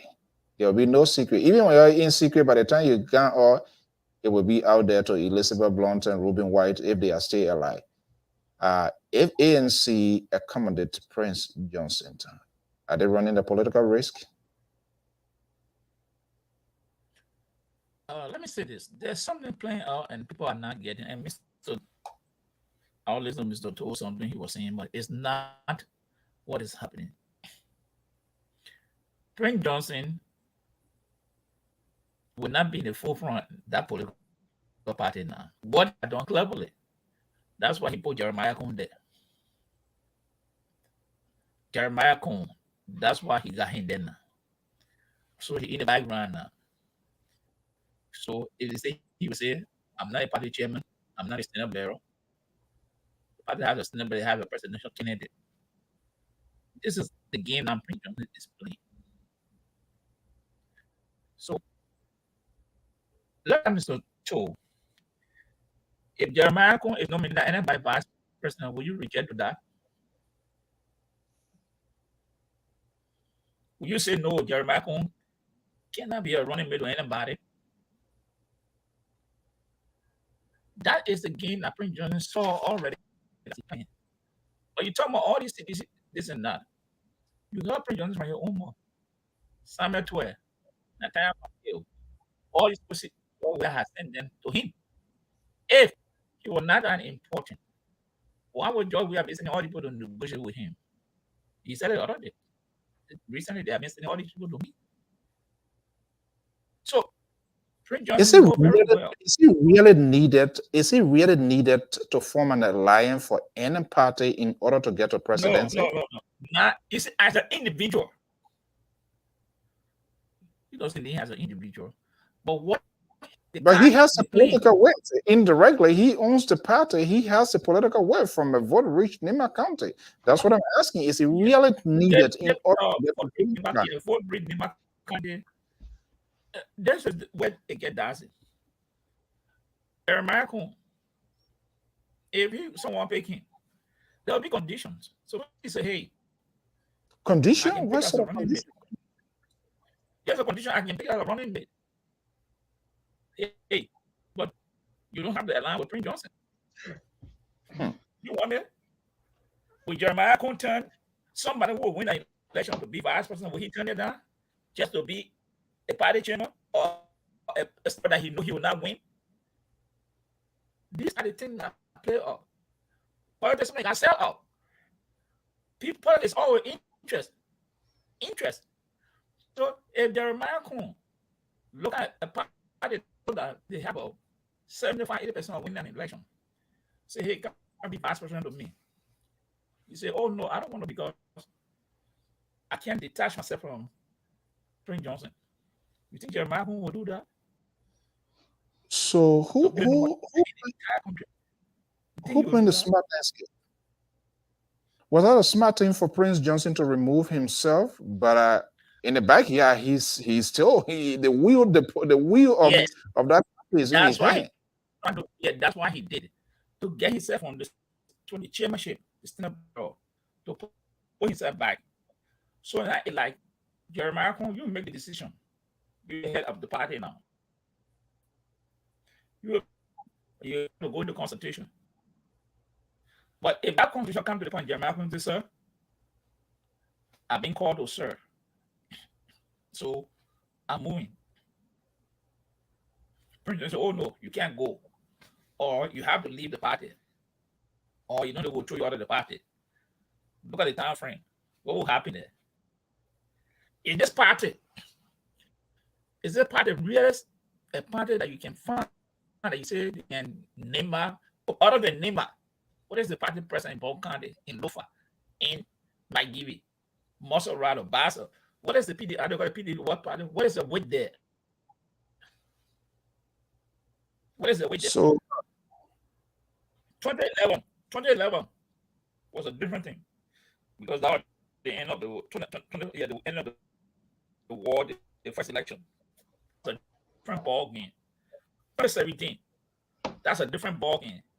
The popularity of Prince Johnson in the first election, the second election is different now. The third election is a different ball game now. He doesn't have that popularity in other counties, including Mosorado. Has it decreased significantly? It's diminished. People don't see him again as that person during the first election because at that time many people saw him as a hero, not just people from Nema, but at that time people saw him from other areas that he was one of the guys who liberated the country.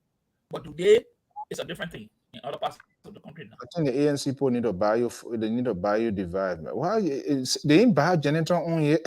I mean, man, why you not hearing me? We're hearing you, boy, like somebody beating drum. So, Liberal, I know we are running out of time here. Who is really playing the smartness here? Strategically, politically, it looks like Prince Johnson is setting the stage for, and Jeremiah Kwan, I've listened to him. I had an interview with him before. He's a very smart guy, common sense approach, and know how to coin and fix something here. But it looks like Prince Johnson is really setting the stage for him as a vice presidential candidate, if not necessarily. I think what they're trying to do here is to get the eye, still reminding other major stakeholders, look, Nima is very crucial here. He threw Jeremiah Cohen into this whole thing here to cause fear here. Let's get reaction from this person here, 609, and then I will end my point and come back to you. 609, Namatai 0134. Good evening, caller. What's your name? It's Ambassador Roosevelt Dan. Ambassador to Roosevelt Dan. Okay, it's a true son of Nima here, so I'm gonna put finger in your throat here. How your campaigns are going, my man? When you coming by here? We are on it. I'm here presently. I'm going by the first week in March. Hopefully you make time for us here, so we'll know. You would run away from your own party. I But think so. okay, but let me allow President you. Dan, you still running on CDC I party? can follow through here. You've been following the conversation here, and it's quite interesting to see what is unfolding from the response from the opposition to the president's speech. And then we are looking at how Prince Johnson is positioning himself here. But make your point, and you as a native of Nima County, let's hear how is it being played out, even in the diaspora, right, on your feet, and perhaps what you are hearing from your end, your home county as well. But let's hear from you. Yeah, actually, I was not following the whole program, the show, but I just came in when I listened to George, where you were discussing about Senator Johnson party right now. That's what really Okay. prompted me to call in to speak on that issue. Okay, let's hear from you. Senator Johnson, as you people know, is not the Senator Johnson that people been thinking about before. Senator Johnson popularity is dropping seriously in Nima County, and you will see it from this election that coming. It is not a small battle on him from the popular Nima County citizen, and I'm one of those who are taking the lead now to make sure that Senator Johnson regime in our county be abolished. And we are on it. It's very, very serious. Tomorrow, I will be speaking to the entire Nimba citizen on all the radio stations in Nimba County. We have made preparation. It will be even relayed on the EFBC tomorrow. So you all might even listen to me speaking to the citizen of Nimba County tomorrow concerning what is unfolding in our country, where the young people we have been blocked by this senator. There is no country in Liberia that have to approve of their citizens to go into government job through somebody, except for Nima County. So it's getting too much, and I'm taking the lead to join all of our voices to enlighten our people mind that this is getting too much. We cannot do that. People with PhD, people with masters, they cannot be pulled and hauled and have to wait for their employment to pass through somebody into government in their own country. So that's why we are going through that. Senator Johnson will be defeated. We will make sure that we get him out. The 18 years that we are giving him as the payback for his, how do I describe this? He bragging that he killed the sitting president, Samuel Kanyado, as a reward. We are already done that. The 18 years is spoken for him. So we will not allow any more year for him. That's what we are working on. So there are a lot of people, young people that we're talking to make sure to fight the fight so that we can release our country. Yeah. So who is the really main contender against Senator Prince Johnson? Well, there are a lot of good sons in Nima County who are taking on the lead, but we are trying to evaluate many of them to see the one that will be able to be the face of Nima County so we can work with that person.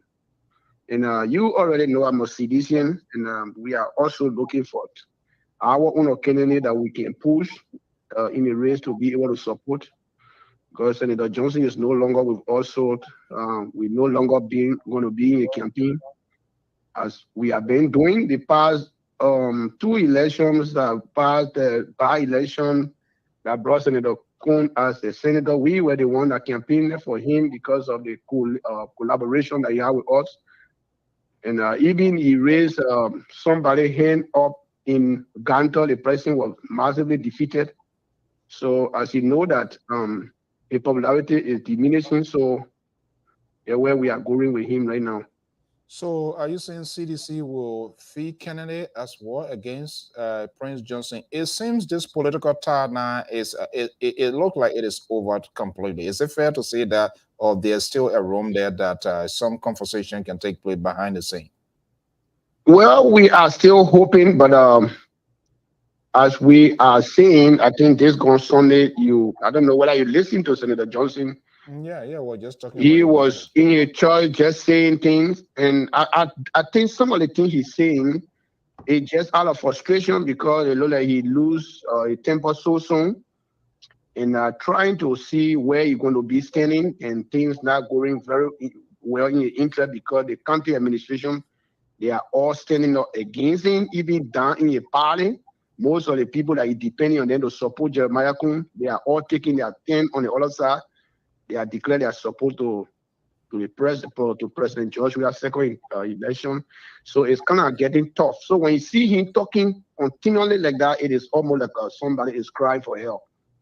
But I will find this hard to believe.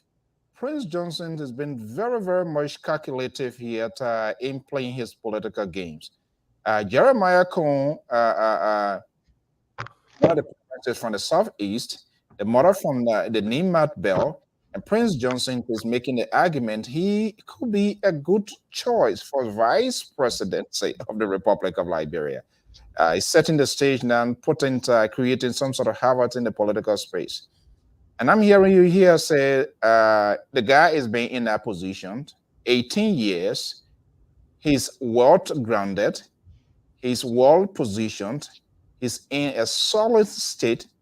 My guess, all of the resources, financial resources, is there. He's not going to be a new person to be introduced to Nemayans in his own time. And I'm hearing you literally with what 8 months to Mr. election. So let me just tell you this. This is not about how long you have been in a race or in a position. It is about people who work with you. That people put you there. Those people who put you there when they are dragging their hand from honor you, that means that's a trouble for you. Who are the people? But for you, for me to hear, I'm telling you, the man own party. The man own party. What is going on? You're not following. You're not following Nima politics as we speak. I know. You're not following. Somebody the reason. Let me just come in a little bit. I don't want my team that I plan to talk tomorrow, so you can make me to start putting my team out here. Then you're not going to get value tomorrow. Let's get a little gist of it. Okay, so I'm not going to go deep into it. The reason what is balancing Senator Johnson right now, the decision that he made to remove himself and put Senator Kun there, it is a threat that he put himself in, and most of the people in the party are seeing that. And Kun is speeding up with the thing that I don't know why he's so that desperate for the power. So he's speeding up with things. And most of the people in the party, they are not happy about that, the way he's speeding up issue.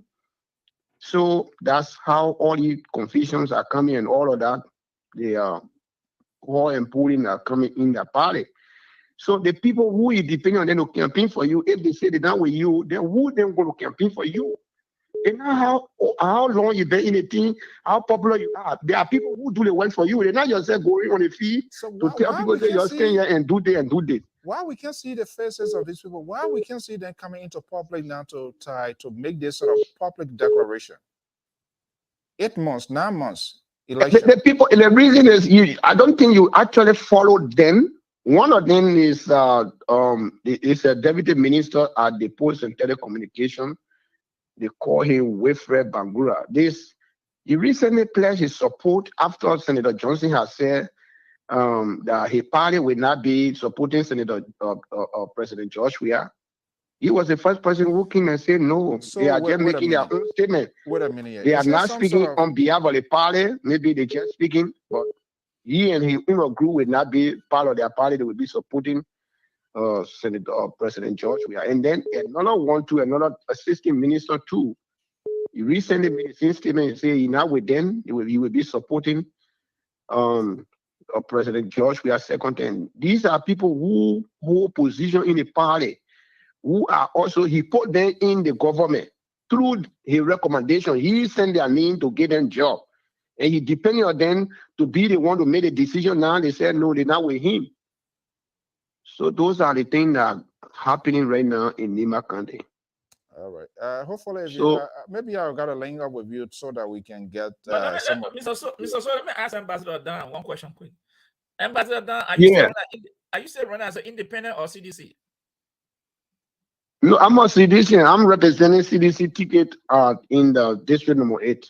No, because the last time we were on the program, you said that you were going to run as an independent. Now I'm asking you.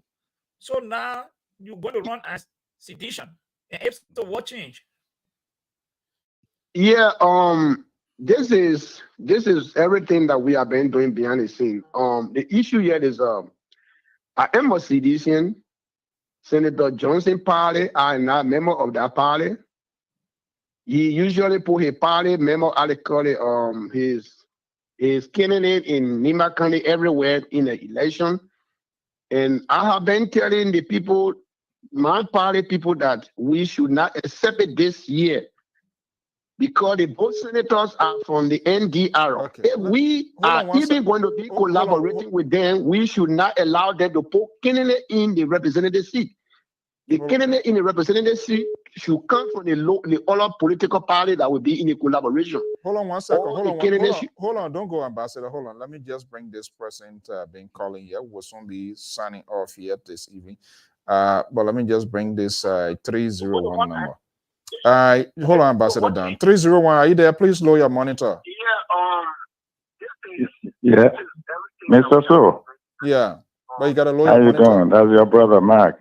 Okay, Mark. I'm hearing myself. Somebody is playing certain thing now. Yeah, Mark, just lower your monitor there. Okay. Yeah. So yeah. Let's hear your phrase. Okay. Yeah. I just called in because of the Prince Johnson issue.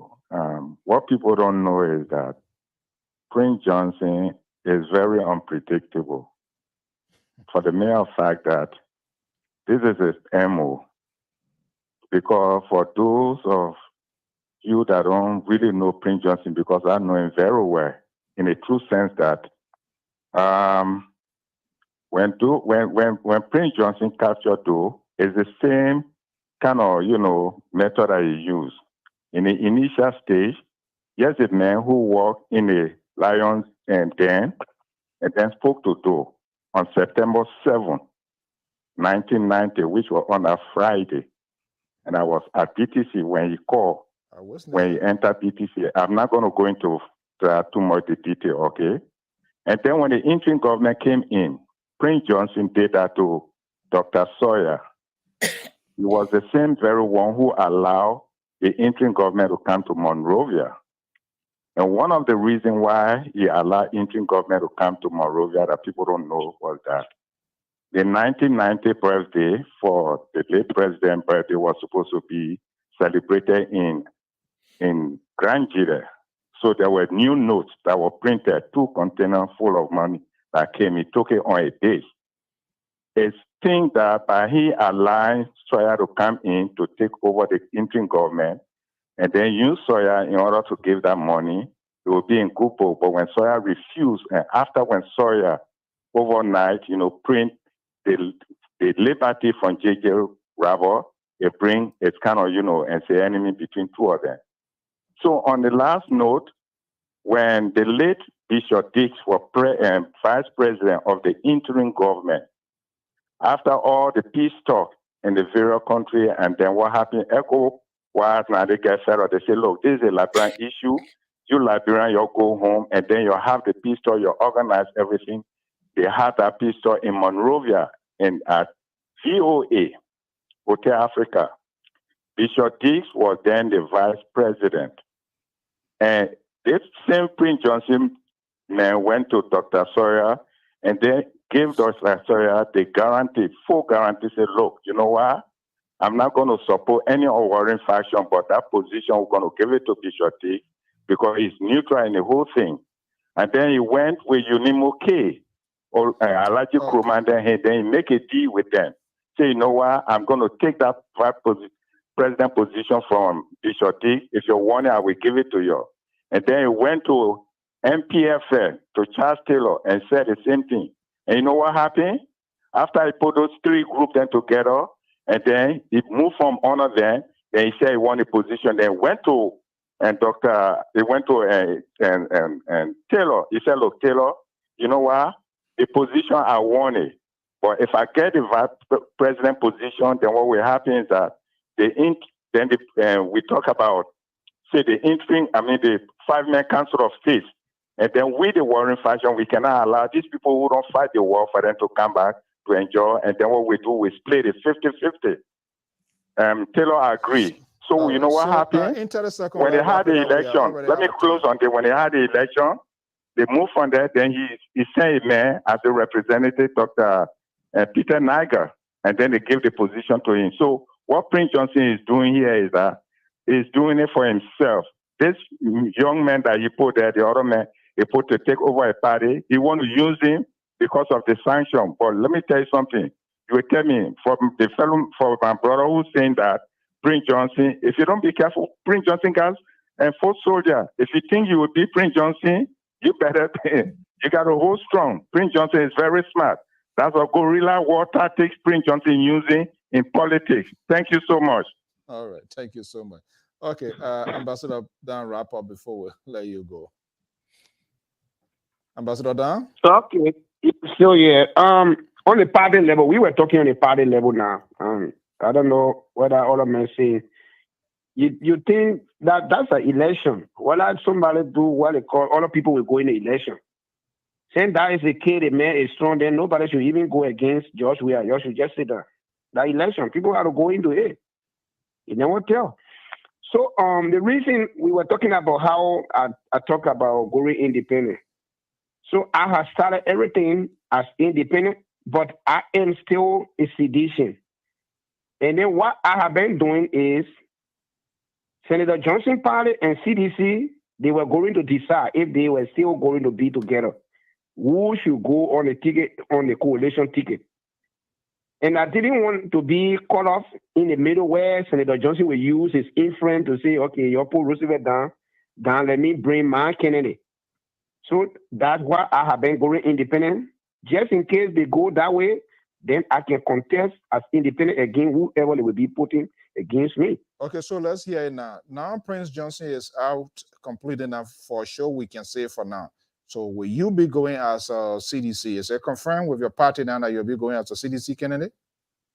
Yeah, I'm standing as a CDC candidate for now until maybe if they will bring somebody for the person myself to go into the primary from the CDC background, not from different parties. I'm asking, but are they aware, or is it a known fact now that you one of the contenders for that district on the CDC ticket?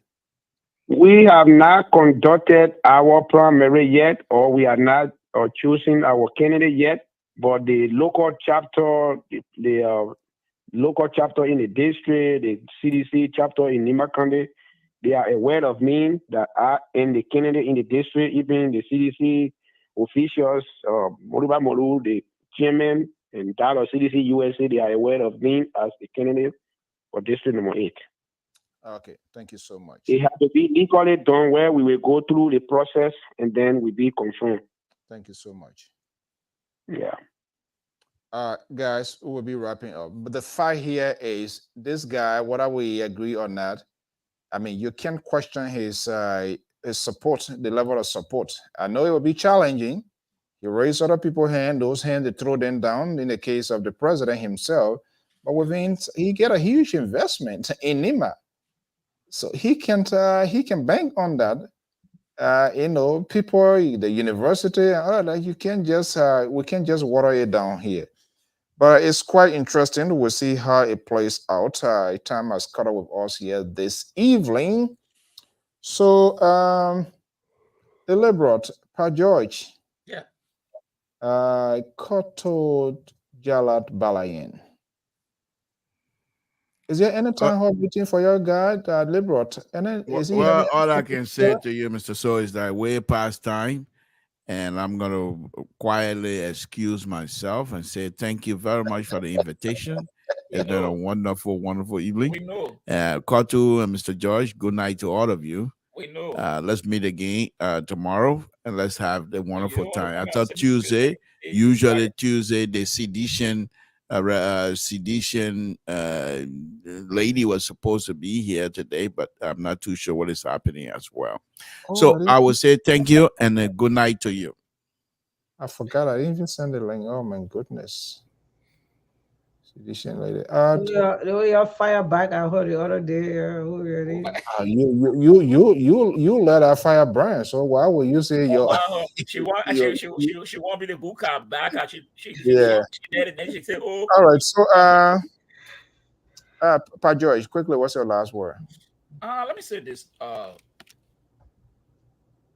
It was sad yesterday that I learned today They spend $250,000 for the annual message as an expense. And whereby, according to United Nations, 1.6 million Liberians go to bed without no meal. And to spend $250,000 United States dollar yesterday. I don't know what this government is thinking about. What are you saying? It's true. Mr. So No, 250,000. I'm asking, what are you saying? I mean, that's a government. I understand where you're coming from. Yeah, I mean, but this I'm saying it's sad for our country. A third world country like Liberia. How many? 72 men plus what? 30 senators? That's how many? 102%, the president. And to spend that kind of money, $250,000. For what? And people going to bed hungry. Hospital. Other services. What?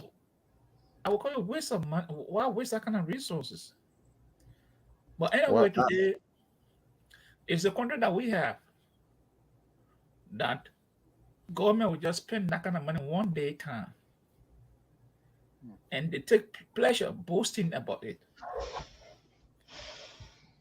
It's sad for us, and I just want the Liberian people to understand where this country is heading.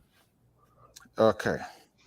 And one of the supporters one time said that, let me be very specific, that the Lester Tenant one time said that Liberian in the diaspora doesn't pay taxes, so they have no say in Liberia.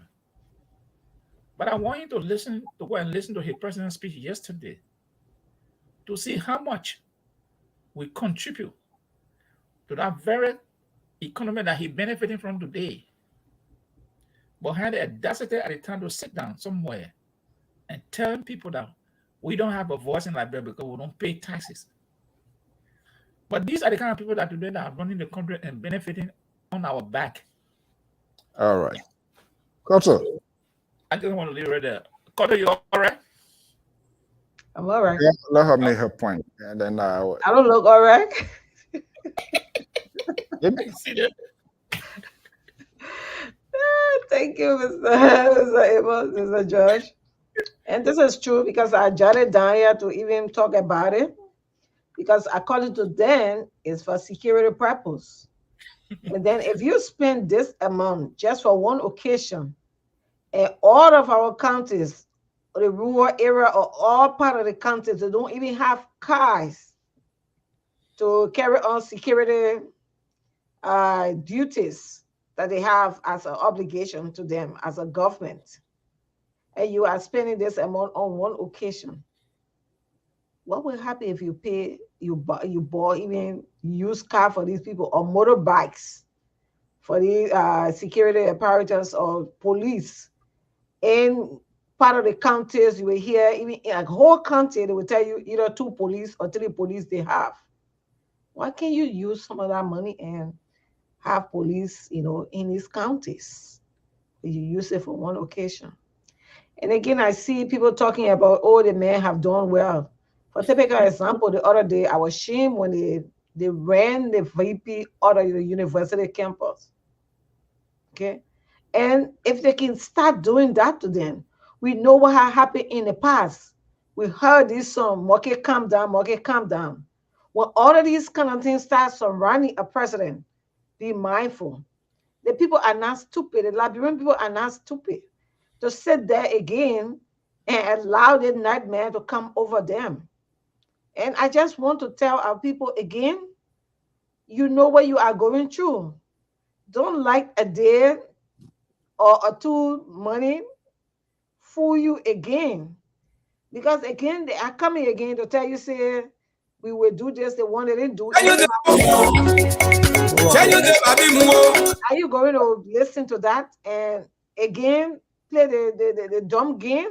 You play the dumb game, you're going to be in again in your suffering. Don't sit there and add the pregnant woman, the man pregnant her, and then and go back again and win a child to pregnant her again. They didn't do anything for them. Please, our Liberian people, I know you guys are sensible enough. You have learned from the past, and you're not going to make that mistake again. That's my sincere appeal to you all Liberians. Don't sit there and let this happen to you again. We know we all going through the pain. Some of us, I don't know whether we'll survive to say and go back again in another 6 years to say $5 will be going by or $10 will be going by. I don't want to promise anybody that I will survive this one, then go back in the next time. So we don't know where it's going to be like. So don't let it happen to you again and feel that people will come for your rescue. Fast food is not a food, but the second one, boy, people will say you should have known better. And when they tell you that, it means you didn't make best judgment or you didn't make a better judgment. So that's my appeal to you all Liberians. Have a blessing, good night, and we'll see you again tomorrow if I'm around. Thank you. Have a good night. Okay. So, all right. So, Amos Joyce is crying, is wanting that the government spend $250,000 for the state of affairs of the country. Mhm. So we had a protest that were going to be lasting for, maybe we'll give it a 1 day tour as well. Mhm. 70 people, other ANC partisans were hungry too, outside of Monrovia. 70,000 went missing in action. Louis Brown is underwater now, has submerged. We don't know what's going on, even though the copper has been brought back. Can we also equip that to some sort of port management as well? Don't you think that money too are being used to help people? We don't want to relegate this here, but there's some sort of double standard. That's two different things. That's two different things that you can't come. Why make it different? Yes, it's different. The money was partisans that raised that. Hold on. The money or partisans that raised that money for that occasion, not government resources. It was partisans who raised that money for that occasion.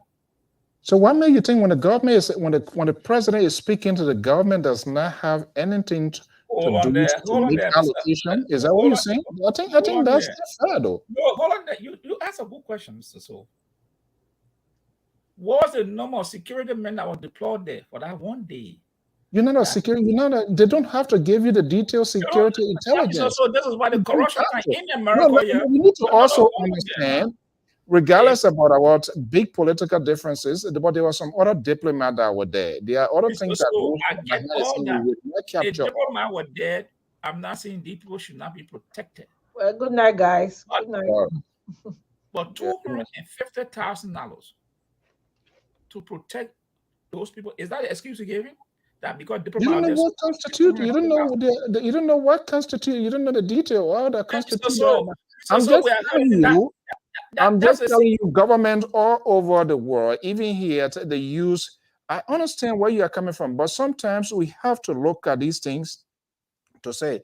You look at ministry, you look at agencies, some of their budgets and things that they run. What's about you having people to a 1 year event? Yeah, but 1 year event, Mr. So. Well, you're telling me you're giving justification on the partisan. Where may you think some partisans, you think that all the partisans were going to march? You know that some partisans were starving. It's not all the partisans was going to march, but those who were going to attend, that money was set aside to buy water. At the end of the day, what happened? What happened to the money? It was sabotaged because the young man stole the money. What time? They were what time? It was sabotaged. So how you call it? If you plan a program, you and I plan a program, and I got a fund to. Who planning or bad planning? Those funds should have been first of all, those funds should have been is a carelessness. People that Louis Brown should even be out of ANC now because you can't have those people and even make a good argument against CDC. This giving more to CDC with some of these sort of poor man. It was a very poor management. We're not going to relegate this conversation. We'll come back and play that cast. Don't raise the question. If you know you don't want to relegate, don't raise it now because if you that was my own closing. That was my own closing argument. Oh, but you call my name. Then you wanted me to respond. If you didn't call my name, I would not say anything. You sure remain silent? No, you call my name. George, the non-silent man. Thank you so much, my man. Have a pleasant evening. Oh God. All right. Look, this is quite interesting. And that's it. We are so protective of our own. Give all of the justifications and backing, even if it is wrong, and unwilling to hold them accountable. I mean, it's government, and I know things are hard, but the government got to function. Even if ANC or the Unity Party gets there tomorrow, they're going to be using some crazy money to say, "Oh, this is government money." At the end of the day, the expenses, whatever thing going to force on government. Sure. But guys, we want to thank you so much for your time this evening, being part of tonight's conversation. I am Afonso Zienso. We're going to be back here tomorrow, Wednesday. All things considered, perfectly suited to you as the audience, the viewers, to make your own talking point, because some of the things that we talk here, perhaps it doesn't favor you, it doesn't move in your direction, but all things considered is perfectly suited to give you the voice to speak on things that you want to speak.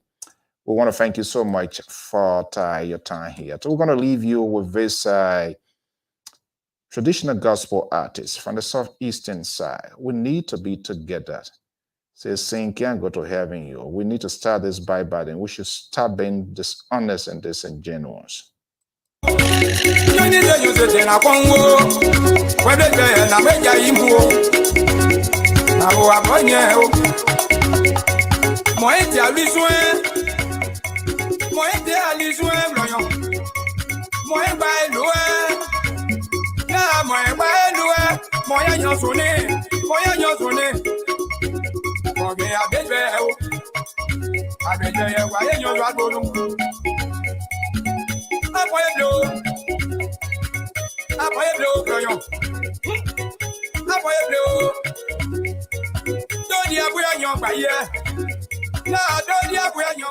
And that's how I want to leave you this evening. Thank you so much, Smart. Thank you, Mr. City. Mr. Hammond, thank you so much. Atat, good evening. Welcome. Thank you so much for your time this evening. Let's be friends. Let's be together. Let's be honest. We are not friendly, man. We can't get it done. So the divide, not just only from the upward, not from only the government, but from the opposition as well.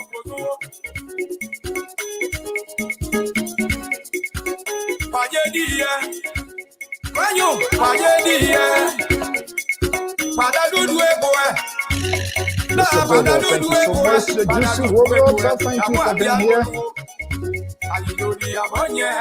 Galwater, Sontai, Christian Moluba.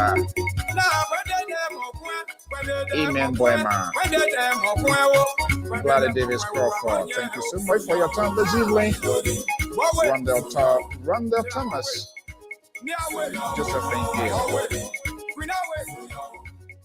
I'm a traditionalist, and this is what I always like to do.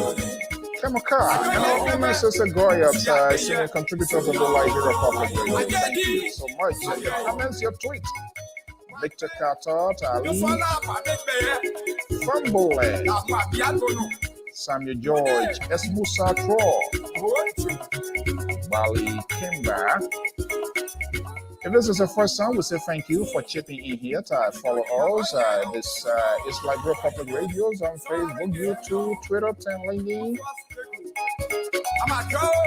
Just go to the icon and click the bell and subscribe and follow Francis Wallow. Thank you so much for your time this evening. We try to keep the conversation proportional in the good interest of Liberia, and giving everybody the fair share.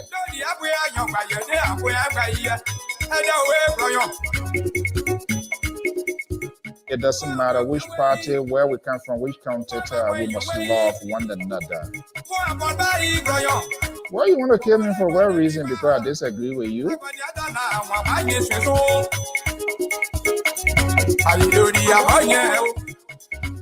And most of you are brothers and sisters. You got to hold tight. That's the same, Morris. Thank you so much. Lover. If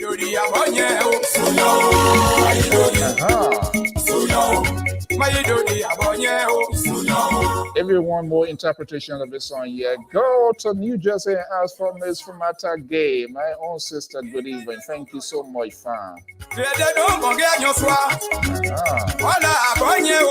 John Koturai. One indeed, nice. Thank you so much. That man,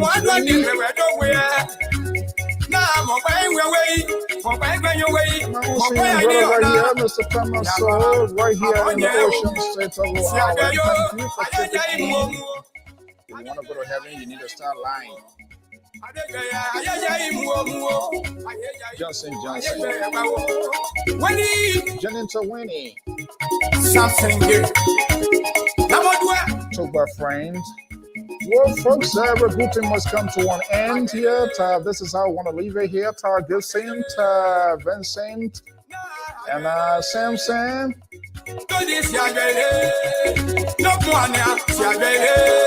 This war here, man, we got to learn to love one another. Please, politics should not take over everything that we do. Dwello, thank you so much. James, so Ahmed Kamara, my Davis, Williams K. McDavis, Emlenta King Kopo, Bawi Suwot Bawi, Fred Silva, Deborah Mensa, Cecilia Poa, quite a long time. How are you? You don't need to go to medicine mail. No ritual killings, please. Just talk to the voters. Tell them your platform, your agenda. You don't need to sacrifice anybody's child. The man himself, Robo Sales Pro.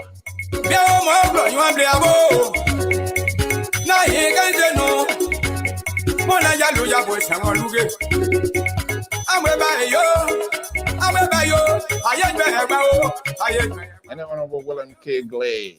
Good evening, sir. Thank you for your service to our country. Please, friends, let's be friends. Let's be to love one another. To our man, Prince El Kamara. Prince, thank you so much for your commitment to this network. Dylan Harper. Please take it easy. Sit Balazé. DJ Victor Morgan. Water Matter Grain. Thank you so much, Ase Kui Jr.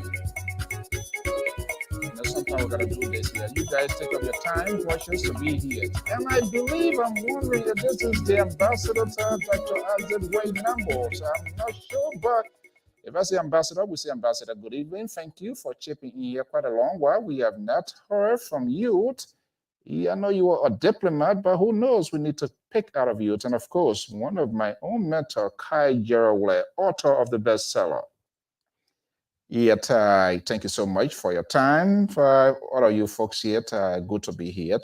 Every good thing must come to an end here this evening. This is how we want to draw the curtain down here this evening, right here from the New England Bureau of the Liberia Public Radio. Until then, I'm Alfonso Z, and so this is how we want to bring it down here this evening. Thank you so much for your time, your comments, your tweets, your interactions is what motivating us to do what we are doing here. Always keeping it more proportional, fair, balanced, and giving everybody the opportunity to have this conversation. Do not allow these politicians to drive the narrative. Take charge of your own destiny. Define yourself. Do not, and that's the worst thing in life. Do not allow people to define you, because when they define you, it takes time to reposition yourself.